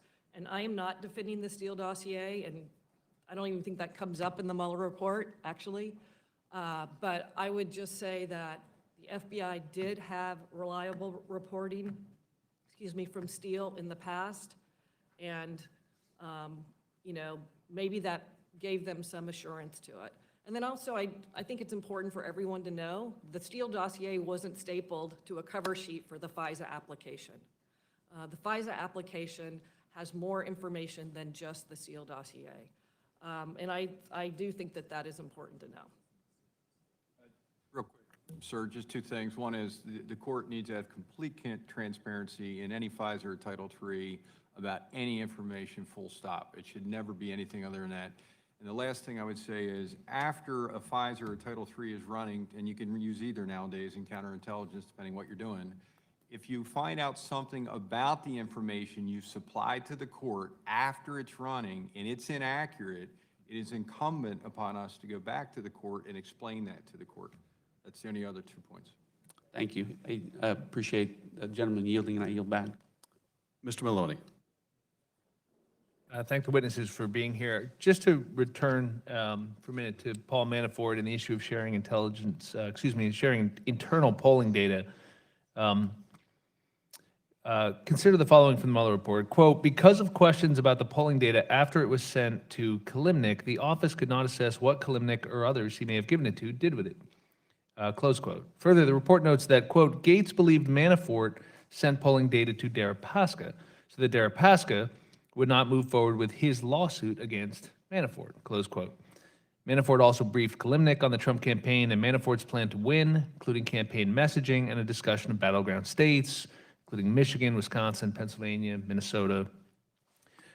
What are the counterintelligence concerns about that the chairman of a presidential campaign would be providing that kind of information? I think Paul Manafort is trying to sell himself, right? So, I mean, he clearly talks about his time on the campaign being good for his business. His plan was to go out and monetize his expertise after the campaign. And excuse me. No, I'm just saying, I think he is providing polling data. He is talking to Kalimnik. He is doing everything he can to put his name out there with oligarchs, which are very much part of the intelligence apparatus for the Russian government. This is the senior person on the Trump campaign at the time. And I'm intrigued by your point about tasking. And I'd just like you to return to that for a minute, because isn't that really the magic moment?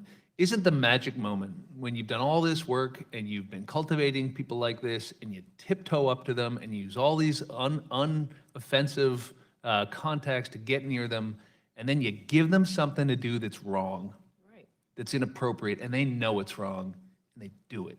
And they Isn't that when you got them? Yes, of course, and it just continues to increase.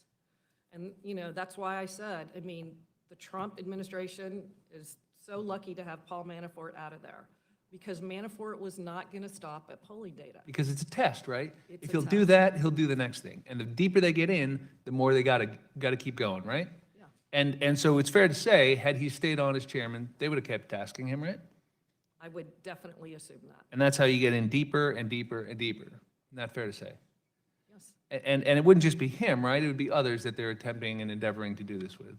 Well, I mean, it was very apparent that the Russians were in communication with a number of Trump associates and trying to establish these relationships. You know, who knows how far they would have gotten with certain people, but Manafort made himself available.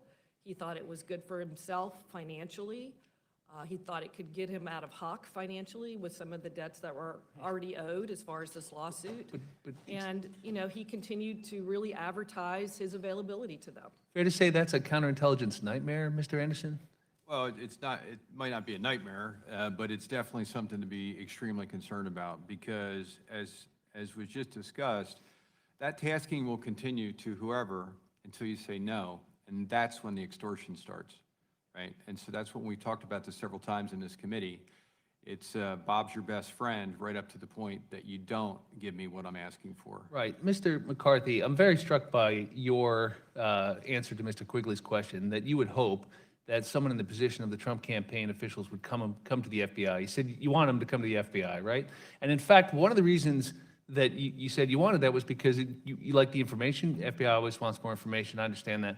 But isn't it also the case that the reason that person comes to the FBI is to inoculate themselves against the very charge that they're playing footsie with a foreign intelligence service? Isn't that right? Yeah. And in fact, sir, if they did that, you would need a counterintelligence investigation, because you'd be working in partnership with the Americans in concert with their own government against that foreign interference. Isn't that fair? Well, yes, although on the government side of it, you also have to be very careful that they're not playing both sides. You can get played that way too, and that happens more often probably. Played by whom?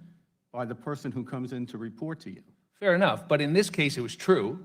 In this Well, case, it was part of a systemic I don't- effort we now know. what you're saying is- what Mr. you're McCarthy, saying had they is- just told the FBI, Yeah. as you yourself said you wish they had, Right. there wouldn't have been a counterintelligence investigation at that point, right? Well, but what you're saying is true. I'm having trouble following, because I've read the report.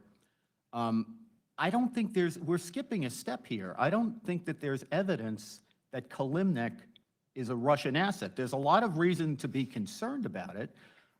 There's a lot of also information that Kalimnik was an asset for the State Department. The connection that Kalimnik had to Forget about Russian Kalimnik. What about the intelligence Trump- what goes about the back Trump- 20 years ago. Forget about Kalimnik. No, What but about the you're- Trump you're- Tower meeting? You guys are saying he was tasked. How do we know he was tasked? There's no evidence that he was tasked. I'm not asking you about Kalimnik. Excuse me, my time's expired, but with the chairman's indulgence, the Trump Tower meeting, or any of the improper contexts that we now know were part of this effort by the Russian intelligence services. My point is, sir, if the Trump campaign had simply picked up the phone and called the FBI and said, we're worried about this, it would have gone a long way to inoculating them against the concern that they were working in concert with a foreign intelligence operation. I couldn't agree more with Thank you very that, and I think anybody who thinks that they've been approached by a Russian asset should notify the FBI. Thank you, Mr. Chairman. Mr. Hurd. Thank you, Mr. Chairman. I'd like to yield as much time as he may consume to the gentleman from California, Ranking Member Nunes. Thank you, Mr. Hurd. Appreciate that. I just want to take time to clarify a few things. Is it a crime for any American to appear on RT and take money from RT? I'm not aware that it is. No. I'm a little confused as to, I don't want to put words in any of the witnesses' mouth, but maybe it was from folks up here on the dais. But we have numerous former government officials and current government officials that appear on RT all the time and take money from it. I'm a little alarmed that people would make some type of reference that the former head of the DIA, who goes to the DIA to tell them, hey, I'm going to go and meet with Putin, I'm going to get paid to go on RT, goes there, does it, then reports back, that somehow, now, I don't know that other former government officials are doing that same thing when they take large sums of money, but to hear people, you know, whether it's, I don't want to put words in any of your mouth, but I thought that that's what I heard, that it wasn't okay for the former head of DIA to go and give a speech like all former politicians and presidents do. Did I hear that? Is it okay for General Flynn to go to RT, or is it not? I mean, I think people do it all the time in the private sector and go give speeches. I think as long as that's what it is, it's fine. I mean, I know that General Hayden, a friend of mine, friend of this committee for a long time, I mean, he was, I don't know if he was paid by RT or not, but he did many appearances on RT. The other thing that is a little alarming to me is this talk that General Flynn, by talking to the Russian ambassador when he's the incoming national security advisor, would be somehow targeted by the FBI or any counterintelligence capability in this country when he's just talking to the Russian ambassador, even if he doesn't agree with the Obama administration on sanctions. Because if that's the case, I mean, John Kerry should be under a full-blown criminal investigation for violating the Logan Act right now. Should John Kerry be under investigation right now for violating the Logan Act, Mr. Anderson? I have no idea what John Kerry's doing. I mean, Well, it's been widely reported that John Kerry has had numerous meetings with the Iranian regime during the Trump administration. I would have to see a lot more about that, sir. I have no idea. I mean, as far as, going back to your original question, sir, as far as like the incoming national security advisor talking to the Russian ambassador on its own, I mean, that's not something that's going to raise a counterintelligence flag. You have to look at the totality of what's going on. I don't understand anything outside of this report that went on with Mike Flynn, who I also know, and the ambassador, but that wouldn't on its own trigger any type of national security flag. While it may not trigger an investigation, I think you have to be mindful of how that looks to the Russian government. And that's why I said it could be a counterintelligence concern, right? It may not trigger an investigation, but I just think it's preposterous for me to think that a three-star general, the architect of killing terrorists, really bad al-Qaeda terrorists, is somehow connected to the Russian government. And I mean, you know, for him talking to the Russian ambassador, I just think is, that's what we didn't say that. expect. I would expect, no matter if it's Democrat or Republican administration coming in, that whoever the national security team is, that they would talk to the Russian ambassador, or any ambassador for that matter. I also don't think, as much as I disagree with John Kerry, the former Secretary of State, I also don't think that he should be investigated for violating the Logan Act right now, just to get that on the record. However, some on this side of the aisle, on the left, and the media have continued to bash General Flynn for talking to the Russian ambassador, but at the same time, they say nothing about Secretary Kerry meeting with the Iranians. I don't think it was just talking to the Russian ambassador. I think that's what the difference is here. I think General Flynn reached out in what he considered to be an official position prior to the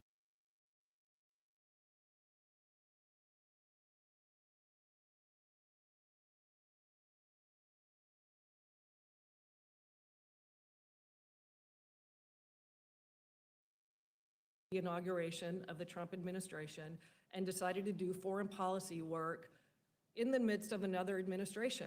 And I think That is no different than what John Kerry is doing right okay, now. I'm So sorry. I So don't you know would want to what investigate Kerry's John doing. Kerry. No, I'm not saying anybody gets investigated here, but I am saying it is a counterintelligence concern.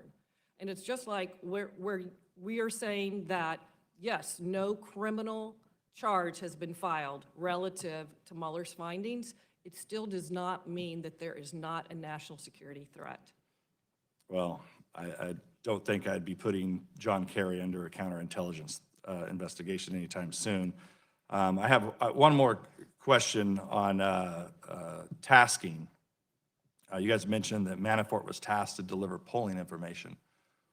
I'm a little troubled as to what the difference is between somebody asking for polling information versus a political campaign hiring a former British spy to go out and meet with what we now know to be, or supposedly, reportedly, and from notes of the State Department, meeting with high-ranking former SVR, GRU officials in the Russian government to get dirt on Trump. That's a tasking. I mean, that's a campaign paying for it. How is that any different? Matter of fact, I would say the other is worse. We may not like how political campaigns are run, but I don't think any of that's illegal. Any response? I think it's very disturbing that the Clinton campaign used steel. I think it's disturbing that the Russians reached out to the Trump campaign with them. Trump wanted to chase the panacea of having better relations with them. If you're going to have that approach, it wouldn't be my approach, but if you're going to have that approach, you're going to have a lot of people having a lot of contacts with Russians. And we have a lot of people having contacts with Russians, and a lot of it's really inappropriate. Thank you, Mr. Chairman. Yield back. Thank you. Mr. Welch. Thank you very much, and I thank the witnesses. The Mueller report describes efforts by the Kremlin to establish a back channel, and you spoke about how when they're, Mr. Anderson, they're always looking for many points of contact so they don't have a single point of failure. But for example, in January 2017, Mr. Dmitriev, the head of Russia's sovereign wealth fund and obviously close ally of Mr. Putin, met with Trump's surrogate, Eric Prince, in the Seychelles. Prince later relayed what Dmitriev told him to Steve Bannon, and then separately in late November of 2016, Dmitriev began communicating with Rick Gerson, who is a friend of Jared Kushner. And over the next few months, Dmitriev worked with Gerson on a plan for reconciliation between Russia and the United States, which Gerson then funneled to Kushner. The Mueller report suggests that this memo, which was essentially drafted by the Russian government, in which Dmitriev told Gerson was approved by Putin, may have influenced Trump's first phone call as president. Can you explain this concept a little bit more of back channel and what sorts of counterintelligence risk can arise from such back channels? The reason I ask is we're having a back and forth here, understandably, about political motivations. And in campaigns, campaigns tend to push the limits. But what appears to me to be unique about this is that Russians have information which becomes a tool for them to advance their policy interests as opposed to ours. Mr. Anderson? Yes, sir, thank you. 2 points. One is you're absolutely right. One, it's for them to be able to be put in a position to advance whatever they're looking to gain from the United States instead of us. But two, it's also there to cause confusion and discord, right? Because as this different opposing policies or back channels start to go up through the different channels, it causes discord within those different organizations and up eventually to whoever's trying to get the official policy through, whether it's at the State Department or at the White House. The one thing you will see, and I've seen it in this report, is with Russia, going back to the point about looking at different channels to try to make those things happen, you actually start putting people against each other, even inside the same office, because they don't understand that what is the official channel versus what we're hearing from the back channels. So when you say within an office, you mean like the FBI or the CIA or Office the of the State President, Department?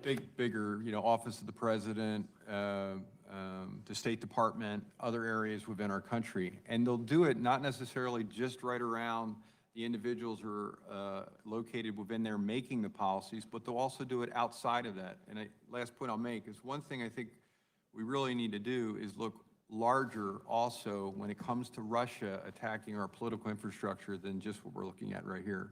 Because I can guarantee you, again, I referenced the one trial I was the expert in a few weeks ago for DOJ. That is identical to what we're talking about. It's the same type of political back channels. All right, Ms. Douglas, thank you.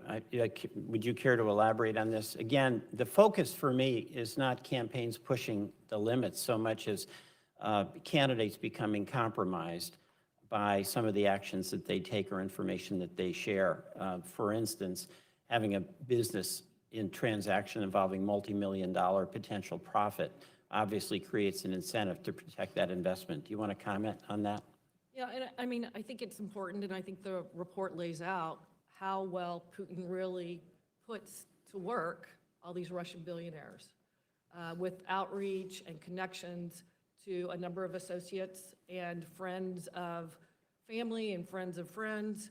And that's a good example. The reconciliation plan really is kind of a strategy document by Dmitriev, who's very closely aligned with Putin. I think he refers to Putin as his boss, and a friend of Jared Kushner's. And putting those two people together to come up and work on this plan, which they then present internal to be used for this call. Let me just follow up on that, because my understanding is that it was our official policy during the Obama administration to oppose the expansion into the Ukraine.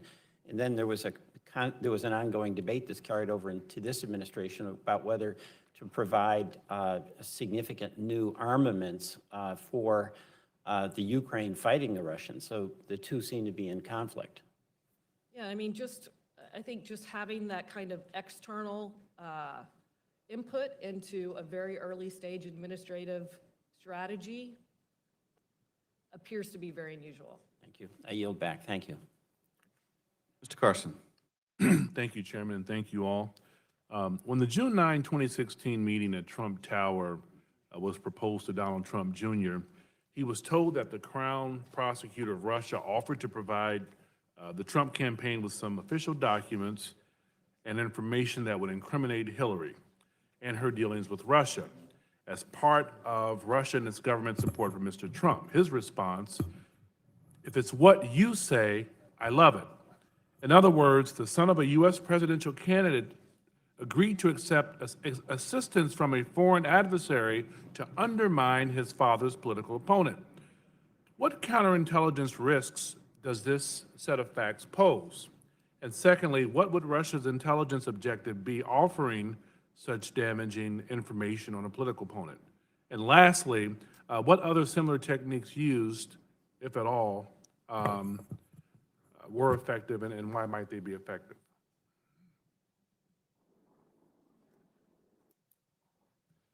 So first, as we've said before, I think it's the ability to get access to the administration. That's where it starts, right? You're talking to people that are around the president or potential president of the United States.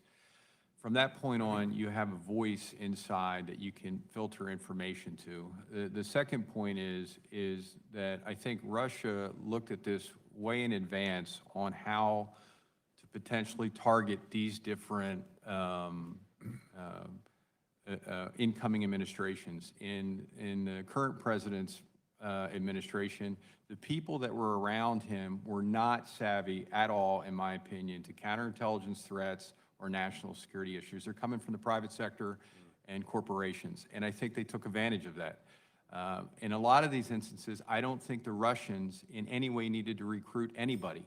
They needed to be able to get in front of somebody and supply information, so that that information then would be conveyed up to the president. Yeah, I would just add that I think by taking the meeting, and I don't think you need a lot of training for this, by taking the meeting, you've made yourself beholden to Putin in terms of however he wants to characterize it down the road, so that even if nothing inappropriate happens at the meeting, you have that vulnerability as well. And it tells a great story of how the Russians work. It shows that a prior relationship that the Trumps had basically worked with another prior relationship to reach out directly to Donald Trump Jr. and dangle this potential piece of information.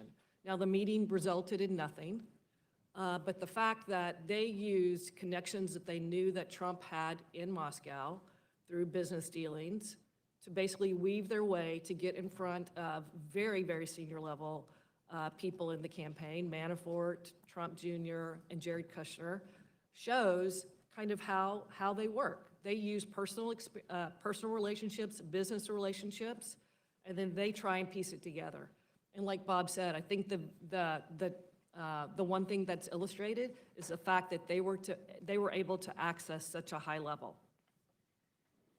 Thank you.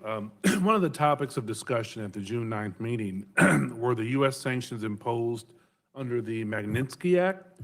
How might Russia have leveraged the Trump campaign's acceptance of Russian help to attack Hillary Clinton as an opening to seek access to and influence over Trump and his associates in order to affect U.S. policy regarding sanctions? I think part of that's more of the same. I think the biggest thing is access. In most of these types of situations, I think the acceleration of access to somebody as high as these people were, as Stephanie just said, doesn't happen as quickly. A lot of what you're seeing here is because, and as I said before, I think people aren't looking at it as a counterintelligence threat or necessarily a national security threat. They're obtaining that. And the reason I'm saying this, Congressman, is because I think that accelerates the process. How this usually works, it takes months to years to get access to individuals that will eventually go up into a level where somebody can relay information. I think one of the biggest things about this, though, is the acceleration of this process because they were able to get so high so quick. Thank you for your service. I yield back, Chairman. Mr. Ratcliffe. Hey, Chairman. Mr. Anderson, I both appreciated and agreed with your comments during my last round of questioning about the need to update and correct ongoing FISA applications. I want to ask you about the obligations as it relates to exculpatory information. As you know, in the criminal case, we have what's called the Brady Rule, where the government has an obligation upon request to provide any exculpatory information to a defendant that the government may have. Obviously, in a counterintelligence or Title III, it's a different proceeding where the defendant isn't represented. But we know that in this case, the FBI has asserted that the underlying predicate for this counterintelligence investigation was George Papadopoulos and a conversation that he had allegedly with an Australian diplomat. If the FBI had exculpatory information or contradictory information that contradicted that underlying predicate, would you agree with me that the FBI had an obligation not to withhold that and to provide that to the FISA court?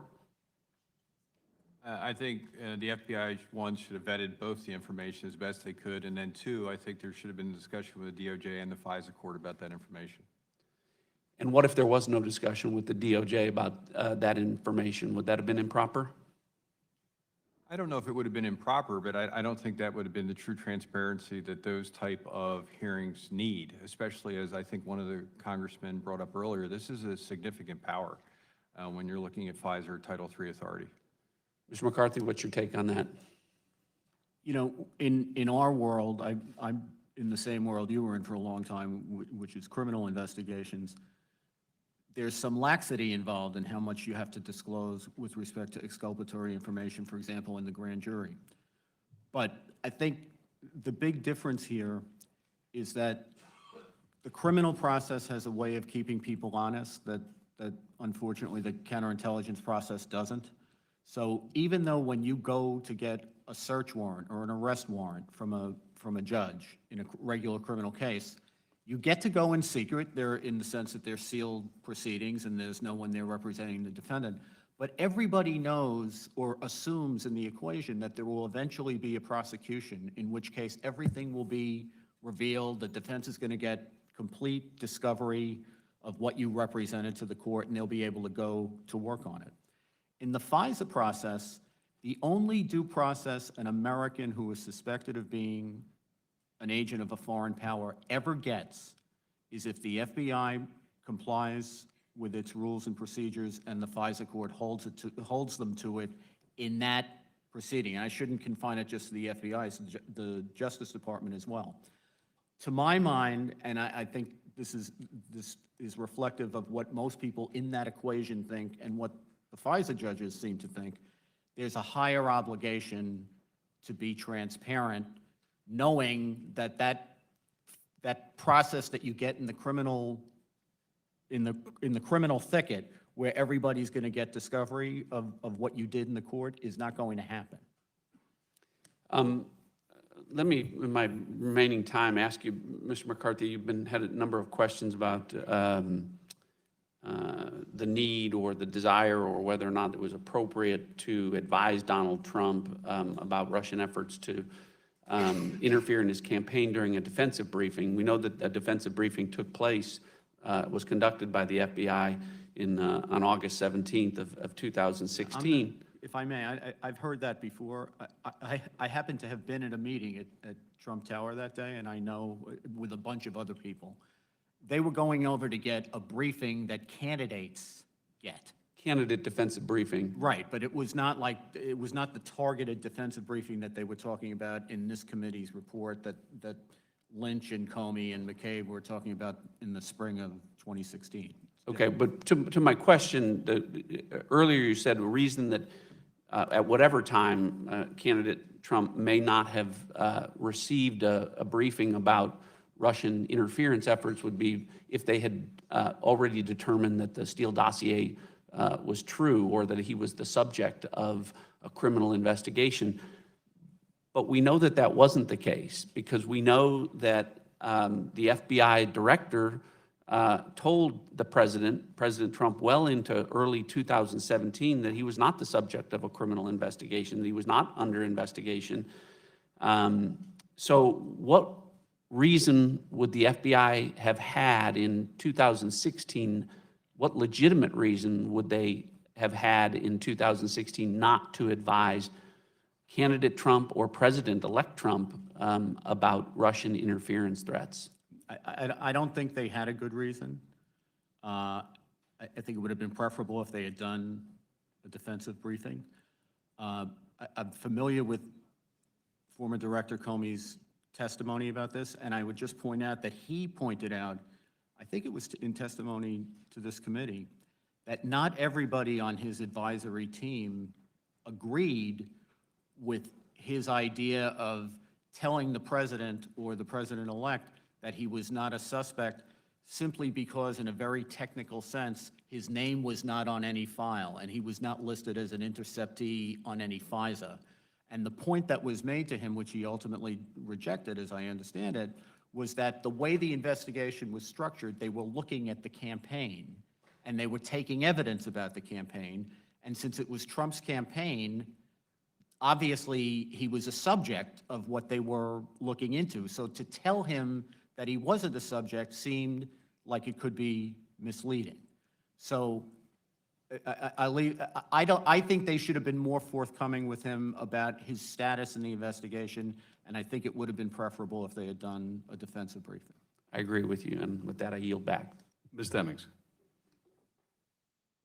Thank you, Mr. Chairman. Thank you to our witnesses today. Mr. Anderson, page 10 of the Mueller report notes that the special counsel's office learned that some of the individuals they interviewed or whose conduct they investigated, including some associated with the Trump campaign, deleted relevant communications or communicated using applications that feature encryption or that do not provide for long-term retention of data or communication records. In such cases, the office was unable to corroborate witness statements through comparison to contemporaneous communication or fully question witnesses about statements that appeared inconsistent with other known facts.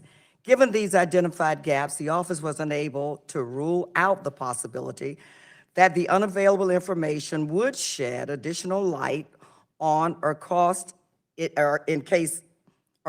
a new light the events described in the report, yet the special counsel could not necessarily know if the person on the other side of the communication, likely in a foreign country, might have saved those messages.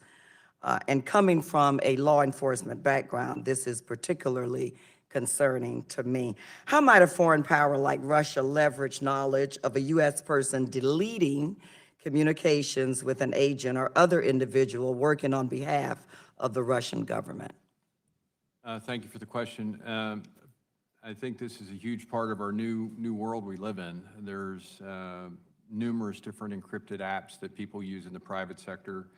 Nowadays, there's hundreds of millions of people that use those apps. I think from a counterintelligence hostile adversary point of view, anytime that information is transmitted to someone that can have access to then deliver it to an intelligence service, there's an issue, because that person is not going to delete the information. That person is going to keep the information and most likely put it into a pool of information where it's correlated and that they can use it. Unfortunately, though, in my career, in the last probably 6 to 7 years between counterintelligence and the executive assistant director, this has become a much bigger issue, because you cannot go back, whether it's a person in a criminal investigation, in a drug case, all the way up to a serious espionage investigation. The last point I'll make, ma'am, is I do think when we look at the safety of our country, when it comes to people in certain political positions, I think that we need to have more standards about what type of communications they can actually use for this matter.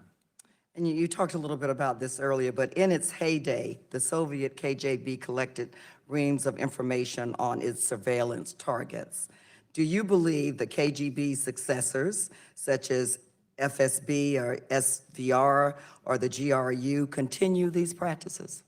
Yes, and I'll tell you just from my own experience, 30-some years ago when I started in law enforcement, the only way you could find out about somebody was hard footwork, going out, knocking on doors, and actually physically talking to them. Nowadays, with social media and cyber techniques and artificial intelligence is available to not only the open public, but more sophisticated versions of that to hostile intelligence services. They have a pretty good idea of what you like, what you don't like, who you want to hang out with, where you're going to go for coffee, and it just makes them much easier of a target. So I would tell you that the modern day version of what some of us have done 25, 30 years ago provides much more available information to target somebody. Thank you. And finally, we discussed the concept of blackmail at several points today. But can you explain how the use of blackmail or leverage, including financial leverage over government officials by foreign powers, can pose a counterintelligence danger? And I believe that should be of importance to all of us in this room. No, it is very much so. Russia, and there's a few other services that use this extensively, and they'll use either financial blackmail, personal relationship blackmail about potential criminal violations that nobody know about, that they actually know about. As I said earlier in the hearing, the one thing that you will notice with all of these type of progressions, at first it starts off almost non-incidental, asking, tasking, access, phone books, whatever, and it will move through that continuum. The blackmail historically doesn't really start, though, until you say no. Once you say no, depending what they have, they will use any means possible, to include destroying your life. They could care less about anybody in this room's life just because we're an American. And they will use those points to target their subjects, to get them to do what they want to do. Thank you so much, Mr. Chairman. I yield back. Stefanik. Thank you, Chairman Schiff.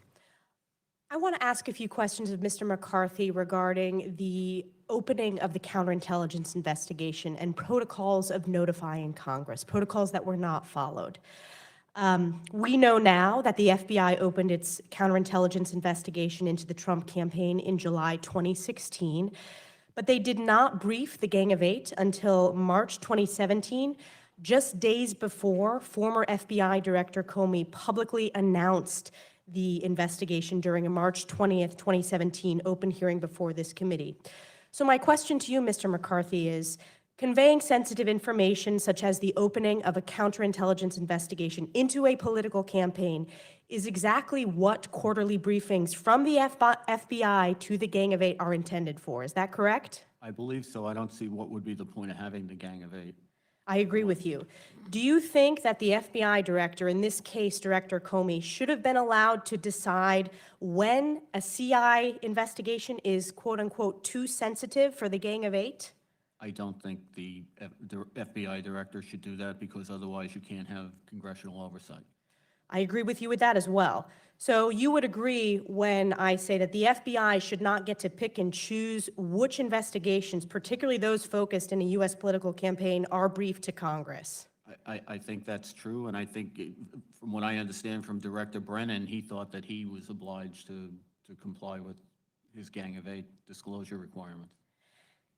Is it appropriate for the FBI, in your opinion, to publicly announce the subject of an ongoing counterintelligence investigation in an open setting before fully briefing Congress on the matter? No, I don't think the counterintelligence investigations are classified. I don't think the FBI, when it can, should ever confirm the existence of an investigation. Counterintelligence investigations classified, that's like a double no-no, and there's no reason that I can think of to announce publicly the subject of such an investigation, or to say that there be an assessment at the end of crimes being committed.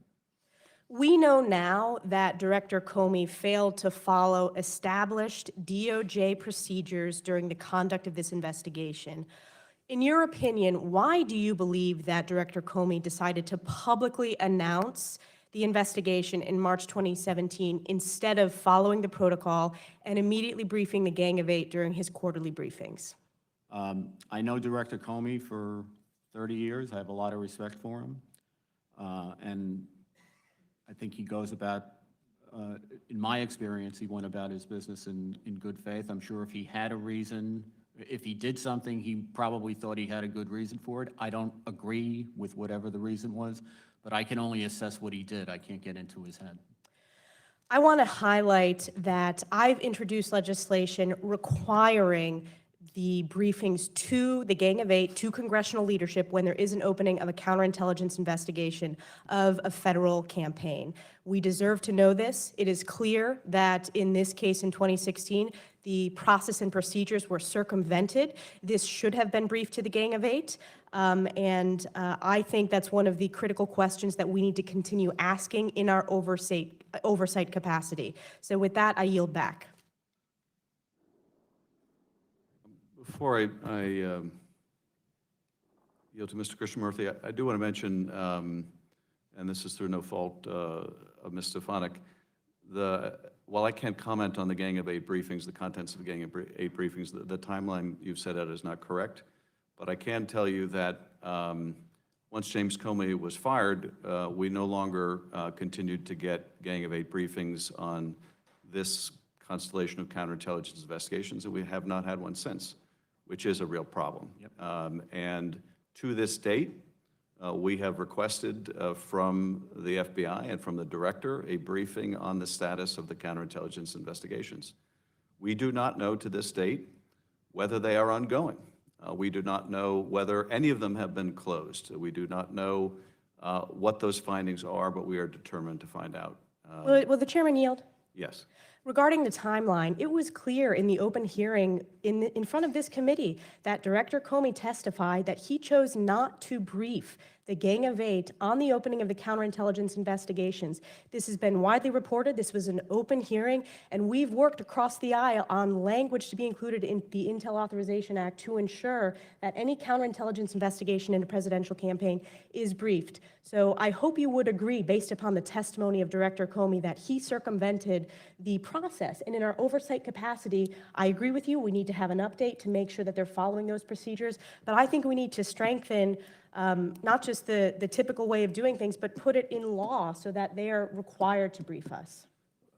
Mr. Stefanik, I would only say that that was not his testimony, that the first time that he was briefing the counterintelligence investigation to us was contemporaneous with his disclosing it to the public. I did not say that in my statement. Will the gentleman yield? I said days before. So in March of 2017. And the representative is not accurate, but I cannot go into the timeline, but I can say that that's not accurate. I hope the members of the public would go back to Director Comey's testimony and follow the facts and just look at his direct testimony to this committee, which stated that he did not follow the proper protocols and procedures of briefing congressional leadership on the opening of the counterintelligence investigation, and I yield back. Mr. Krishnamurthy. Thank you for your service. Thank you for being here today. And thank you, Chairman. I want to focus on security clearances. This is an issue that comes before the Oversight Committee, and I'm shuttling back and forth this morning between these two committees. So I'd like to ask you about this particular topic. In order for any person working for the president to obtain access to the nation's most sensitive secrets, that person must undergo an FBI background investigation and obtain a security clearance. And one of the things that the FBI investigates is the candidate's contacts with foreign nationals and whether those relationships pose any risk that the candidate may be compromised by a foreign power. It has been widely reported that Jared Kushner's security clearance was initially denied last year because of serious concerns about foreign influence, private business interests, and personal conduct. There's also been reporting that Jared Kushner did not report all of his foreign contacts on the forms. These are the SF-86 forms he completed related to his security clearance application.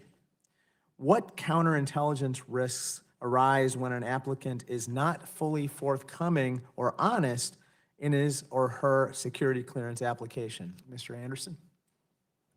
Thank you, sir. Well, I think it's extremely important to have all the documented information in a thorough investigation before issuing any security clearance, especially when you get above the secret level and the top secret FCI information, which, you know, that's almost every major meeting in the national security realm in the White House. So I think that's very important. I also think, coupled with that, the mandatory financial disclosures and other information that's required every 5 years, and in some cases, and in the FBI's organization, there's a polygraph. I've had 6 of them in my career, to just make sure that the individual that's entrusted with the ability to see that information is safe for our country. Okay, but what if they don't, let me ask Ms. Douglas, what if they're not forthcoming or honest? And how can a foreign power take advantage of that particular situation? Well, I don't know all the specifics around Mr. Kushner's clearance issues, but I think there's potential if you are trying to hide or be deceptive about your contacts, that could be something a foreign intelligence agency could take advantage of, right? So it doesn't, you know, those forms are incredibly detailed. It's a global world, so people have, you know, many foreign contacts these days, especially somebody like Mr. Kushner who has global businesses, right? So Can you walk us through, give us a specific example, like what would a Russian agent try to do if he or she knew that Mr. Kushner did not report a certain foreign contact? Well, I mean, on go any ahead. kind of information that you're not being truly honest with, if you can be compromised based on your dishonesty about something, that's something a foreign intelligence agency could take advantage of. And then what is the impact of that if that individual that you are trying to manipulate has access to top secret materials? Right. I mean, you could potentially say that then if that person is compromisable, are they in a position where, since they have access to very sensitive information, are they willing to provide information to you in order not to be disclosed as being dishonest with an SF-86 or something? And have you seen this in your career where such a situation ever developed, where a Russian entity or even any other foreign entity tried to take advantage of someone in that type of situation? You know, I've seen instances where people have not disclosed sensitive foreign national contacts, but I have not seen an instance where the foreign actor has taken advantage of that fact because they don't want it disclosed either, so they're not going to jeopardize that. They're usually already in a relationship. I've not seen exactly your description of it, but I have seen individuals in certain former espionage cases that I actually briefed to this committee years ago, that they were looking at aspects on ways to get towards them around their clearance issues. I've not seen them actually follow through with different aspects of it, as Stephanie said. And what type of reform would you make in that type of situation to prevent that type of situation from arising?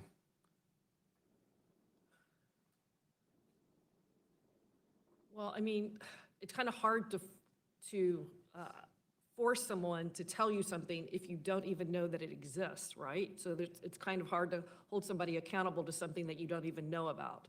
I just think that there has to be very significant diligence on it. It has to be explained very forthrightly up front so that people understand that they could be in jeopardy. And I think that that's clearly articulated, actually, that you could be in jeopardy of even getting a clearance if for some reason you're not disclosing a personal or an ongoing and continuing relationship. That should absolutely be a consequence. Thank you. Thank you, Mr. Chairman. Thank you. I have some follow-up questions. On the FISA application, Mr. McCarthy, what was the time of the first FISA application? When was that first sought before the court? Mr. Chairman, my recollection is, I think October 21st, which I think comes from a document from this committee, if I remember, October 21st of 2016. And at that point, the counterintelligence investigation had been open for several months already, is that correct? The FBI's investigation formally opened, as I understand it, at the end of July. So that investigation certainly was open for over 2 months. So the FBI counterintelligence investigation was opened irrespective and having nothing to do with the FISA application.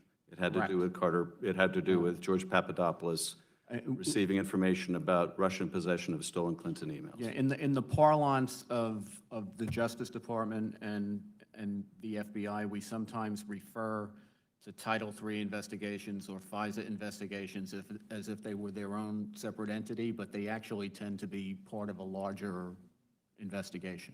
But in this case, the theory that the counterintelligence investigation of those around the president is flawed from its inception is in itself flawed because the FISA application didn't take place until months after the investigation was open, correct?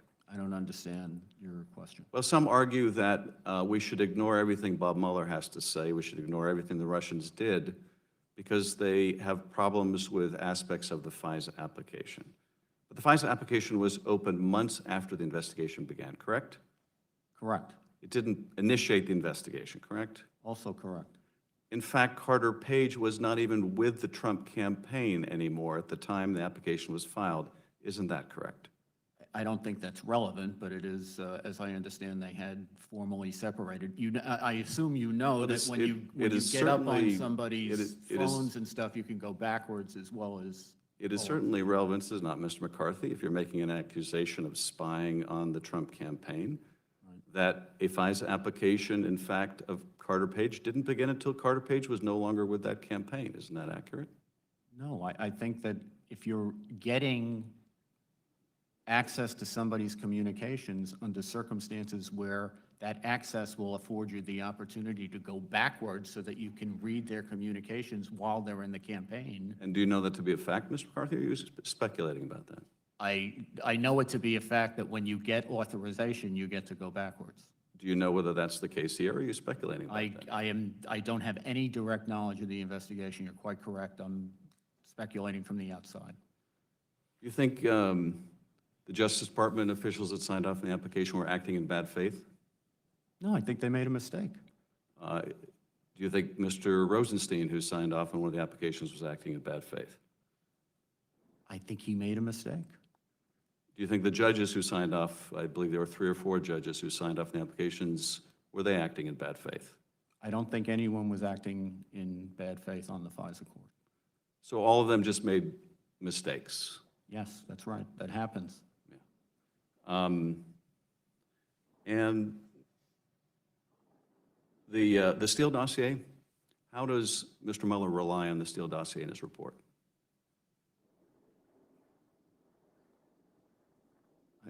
You know, it's 200 pages. Off the top of my head, I can't think of anything that he relied on it for in terms of any kind of important conclusion. Short answer is he does not, correct? I don't think so. I just don't want to give you a sloppy answer off the top of my head. Mr. McCarthy, when did you learn that there was a counterintelligence investigation of the Trump campaign?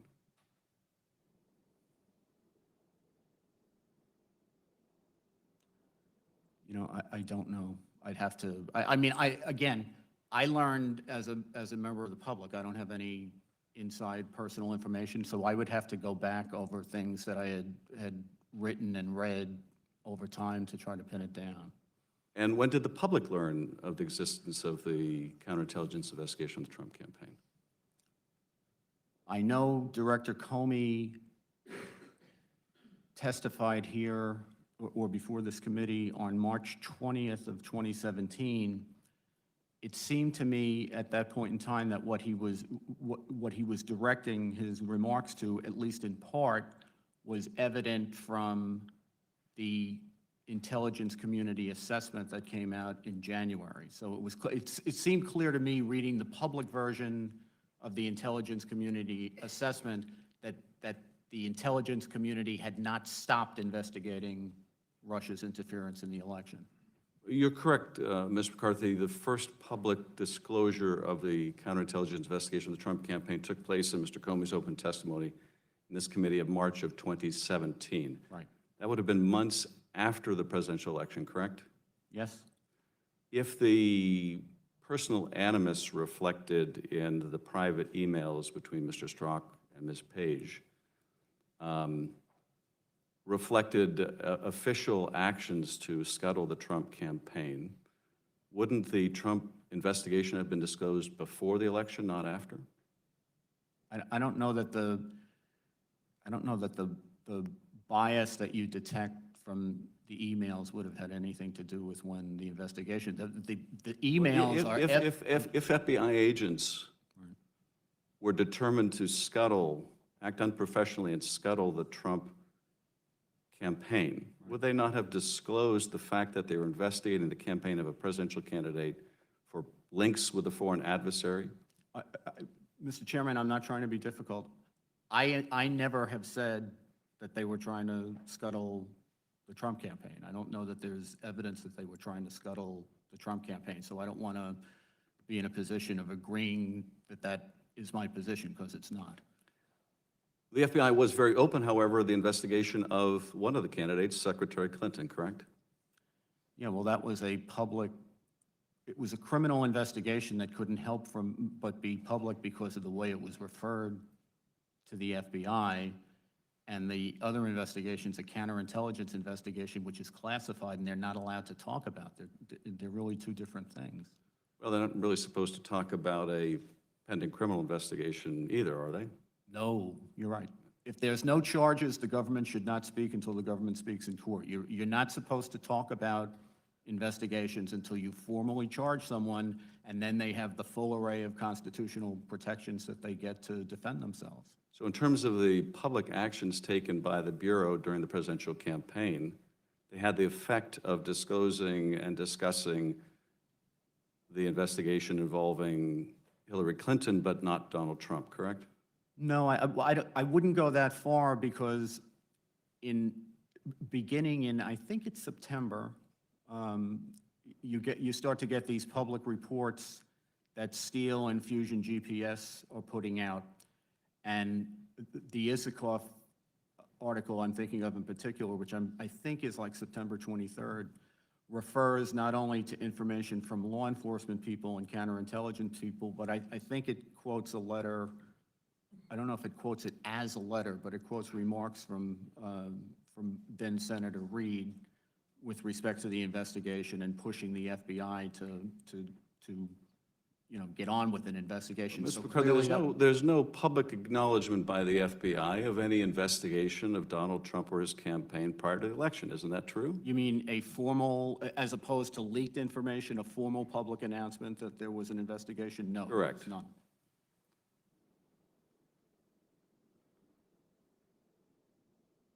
Mr. McCarthy also said that Putin doesn't have a preference for candidates except for those who expects are going to lose. What other examples do you have for that declaration apart from the last campaign?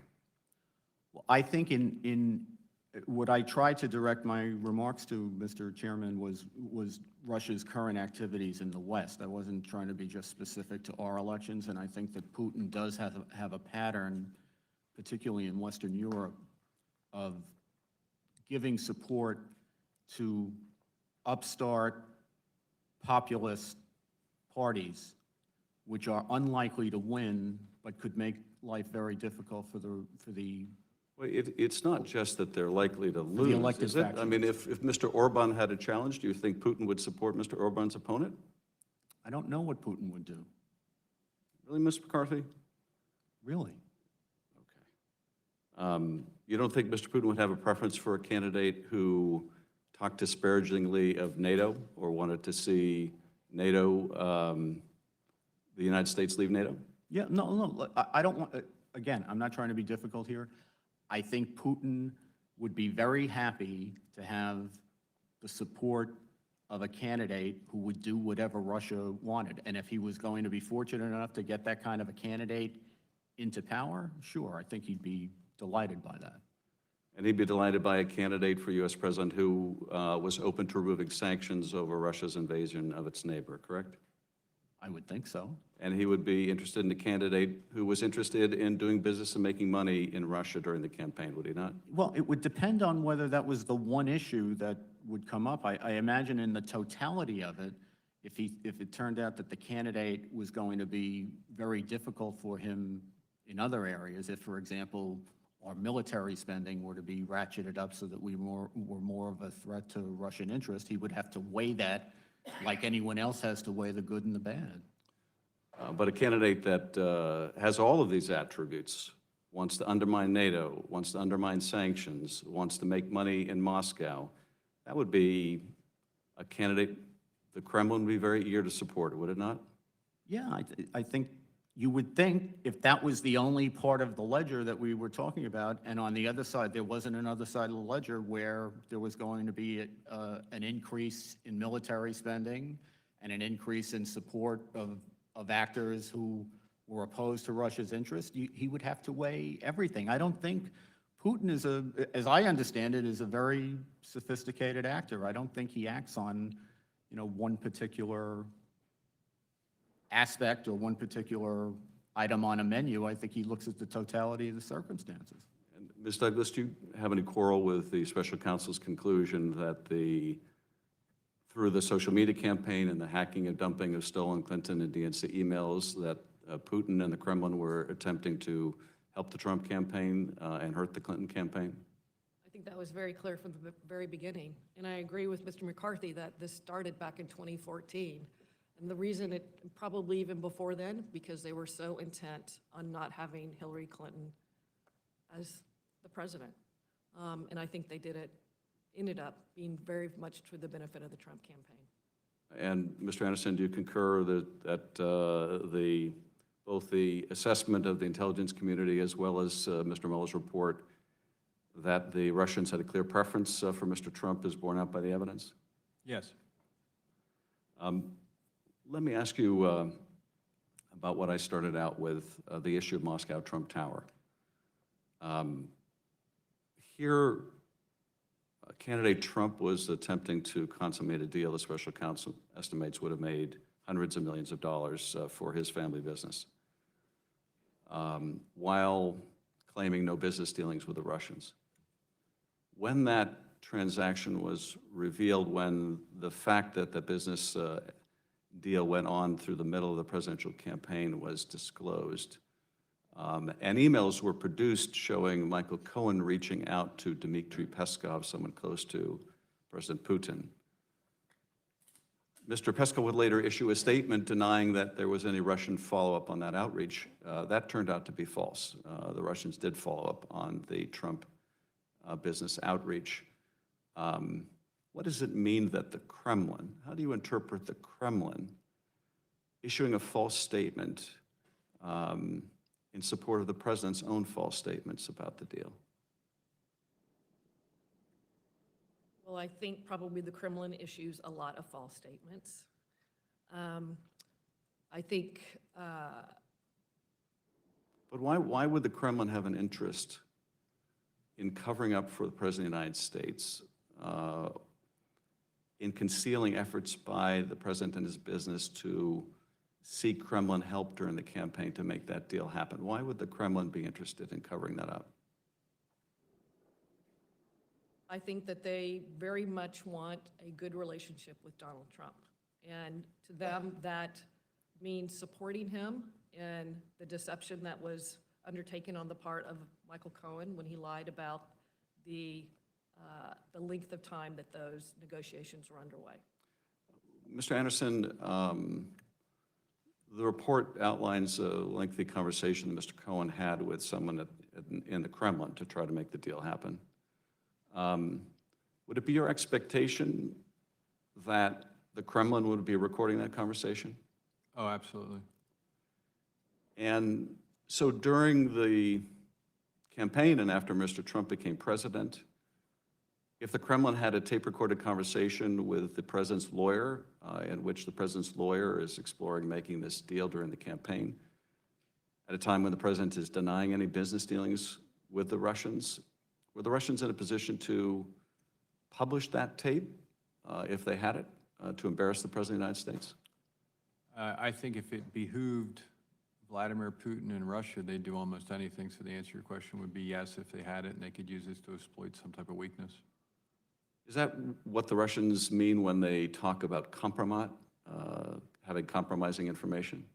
Yeah, anytime you're talking about compromising information, it goes back to what we said before, Mr. Chairman. It could be financial, it could be a conversation, it could be a compromising position. They'll use whatever they can.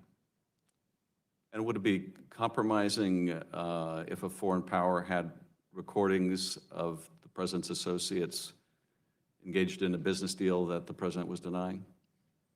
Potentially, sir. I'd have to know more about the deal, but potentially if they had conversations they could exploit. And how do the Russians exploit the use of that kind of information? It depends. In the past, I've seen where Russia has mailed audio tapes, or agents of Russia has mailed audio tapes or pictures or financial documents to individuals that we've investigated in other either counterintelligence or espionage investigations, letting them know that they have this information and potentially could use them against them. Sometimes they don't. They just do it anyway. And in a circumstance like this, could the Russians make the president or his people aware that they had such recordings and were prepared to use them if necessary? I don't know if they would do that right off the bat. Usually that's towards the end of a spectrum of trying to obtain what they want. So the answer is potentially, but I don't think they would do it necessarily right off the bat. How do the Russians use financial leverage to compromise people? A variety of ways. A lot of times they'll either give individuals payment in a variety, it doesn't necessarily mean cash, it could be other valuables. And in some instances, they'll try to get them to live beyond their means. So if they cut off those payments, that individual then is in jeopardy of losing whatever is dear to them. Does the existence of the financial relationship in itself become a form of compromise? I'd have to know a lot more about that, because as was brought up earlier by Stephanie, I think in the global business marketplace, you have to look at the totality, so I'd have to know more. There are any number of facts in the Mueller report about efforts to establish back channels with the Russians, discussions about using Russian diplomatic facilities for secret back channels. Would those pose serious issues in any kind of security clearance process? They absolutely could, depending what was being discussed and what the individuals were doing with the information that they were pushing. And then obviously, depending on the level of the information, when I mean level, classification level of information, that they're talking to individuals from a foreign country. And finally, with respect to Mr. Flynn, if a national security advisor or advisor designate is having a secret conversation with a foreign adversary and endeavoring to undermine existing U.S. policy, and that is dishonest about that, what are the counterintelligence implications of that? Well, obviously, I mean, the key here is the deception. The deception makes the person vulnerable. It's not even the act. The fact that somebody has a multi-million-dollar business in Russia doesn't compromise them. The fact that they're trying to hide it or be deceptive about the extent of their relationship could possibly make them vulnerable. And just like the case with Mike Flynn, it's not the fact that he had that conversation, whether it was appropriate or not appropriate. It's the fact that he chose to be deceptive about it that could make him vulnerable. If the National Security Advisor is talking with the Russian ambassador, or anyone else for that matter, let's say the Russian ambassador, would you have to presume that the Russians might be recording the conversation on the Russian end? Of course. And so if U.S. officials are, like the Vice President, are representing certain things that are not true, and the Russians know they're not true, and the Russians possess a recording of that, are the Russians in a position to compromise the administration? Yes, they are if somebody is not telling the truth about the conversation. If you come out and are honest about the conversation, it's hard to blackmail someone if you're being honest about what you've done. But if you're not being honest about what you've done, that's what makes you vulnerable. Mr. Nunes, any final questions? Yeah, thank you, Mr. Chairman.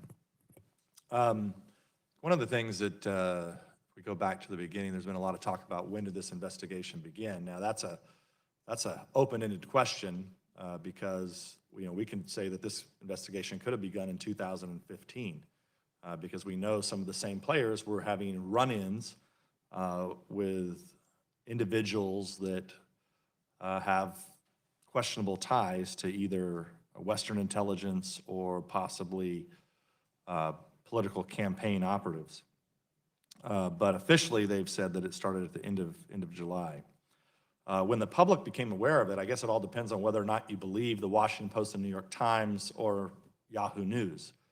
Because you had Christopher Steele, who we now know was an FBI paid informant, out not only briefing multiple news agencies, but if you're to believe those same news agencies, they also had sources within the FBI and the Department of Justice. Now, you all work there. Is this normal to have an FBI informant, Christopher Steele, who's been hired to investigate the Trump campaign by the FBI, hired by the Clinton campaign to investigate the to investigate the Trump campaign, then talking to media, talking to people within the State Department? Is this normal activity by the FBI or Department of Justice? No, I think Steele was ultimately the reason that was given for his termination as an informant was contacts with the press because that was a violation of his understanding with the FBI. But we shouldn't just leave it at Steele, because in those same articles, if these reporters are to be believed, there's multiple sources within Department of Justice, FBI, or senior intelligence officials, I think is what I thought you were just asking me about informants. Officials should not be talking about investigations to the media. Right, so we have, if the stories are to be believed, I couch it with that. We have an FBI informant who's both working for the Clinton campaign and the FBI investigating Trump, leaking to multiple news outlets. We have multiple people within the FBI and DOJ leaking to news outlets. At some point here, I'm just shocked that there's not more former DOJ and FBI officials who aren't out there saying, look, this is wrong. I don't know how any Republican, unless something like Ms. Stefanik's bill passes, this counterintelligence department over at the FBI, I think, is in big trouble. The fact that you guys are sitting here, former FBI officials, and not saying that it, basically making the case that it's okay to use these very special powers to target a political campaign, it really troubles me. I'll just leave it at that. I want to just finish up on the Trump Tower, Moscow, because there was a little talk about Trump Tower, Moscow, and how that concerns some of you. Would it concern you that Fusion GPS, who is the Democrat campaign operative arm, dirty operations arm, they were also working for Russians? Were you familiar with that? Mr. McCarthy, are you familiar that Fusion GPS was working for Russians? Yes, they were working for the Katzes in connection with the Prevezon litigation, which is a forfeiture action that was brought by the Department of Justice in connection with the killing of Magnitsky and the fraud that flowed out of that. Were any of you familiar that Fusion GPS was working for these entities? No, sir, I was focused on the Mueller report for this discussion. Okay, so so now that you know that Fusion GPS was working for Russians, another thing that needs to be put on the record here is that not only were Fusion GPS hired to oppose the Magnitsky Act, to dirty up Bill Browder, who I think many people know was a friend of Magnitsky, and smear him, really. But when Glenn Simpson admitted the time that he would testify before this committee that he met with the group that met at the Trump Tower. I'm back to the Trump Tower meeting. He met them the day before, the day of, and the day after. So you have Glenn Simpson, who's working not only for the Clinton campaign to dirty up Trump, he's also working for the Russians to dirty up anybody who doesn't oppose the Magnitsky Act. He's meeting with all those individuals. Now, you as counterintelligence, former counterintelligence people, would that raise any flags to you at all? That a Clinton campaign operative arm is who's working for these same Russians, happen to be the same Russians that are meeting with at Trump Tower, offering supposed dirt? I think it's not in a vacuum. So it's not just about President Trump's campaign or Secretary Clinton's campaign. It's about the context to Americans of information. So regardless of whose campaign it was, if there were significant concerns or things that we thought that could raise to that, I think it absolutely would be worth looking at. Yeah, and one of the things, as I stated in my opening, Mueller doesn't talk about fusion GPS at all, even though of all their questionable contacts with the Russians, including the fact, and I'll just close with this for the record, after we discovered all of this, we brought Glenn Simpson back and numerous other fusion GPS employees, and they pled the fifth before this committee and refused to answer the questions. So if that doesn't raise questions, I don't know what does.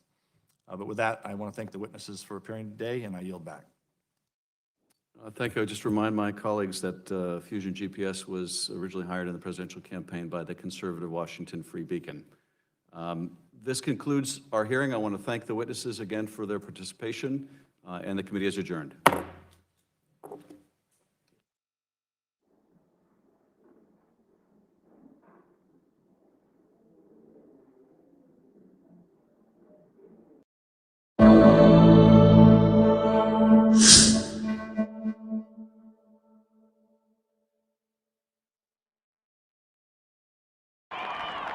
Our founding fathers drafted a charter to assure the rule of law and the rights of man. We hold these truths to be self-evident, that all men are created equal.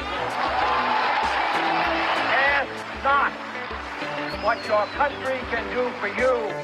Ask what you can do for your country. If we lose freedom here, there's no place to escape to. This is the last stand on earth. Those ideals still like the world, and we will not give them up for expedience sake.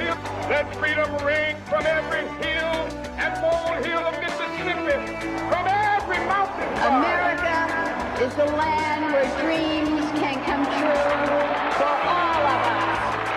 Let me allow freedom ring. Flags of freedom fly all over Europe. From every village and every hamlet, from every state and every freedom. Walk together. We will be able to speed up that day when all the children, black men and white men, Jews and Gentiles.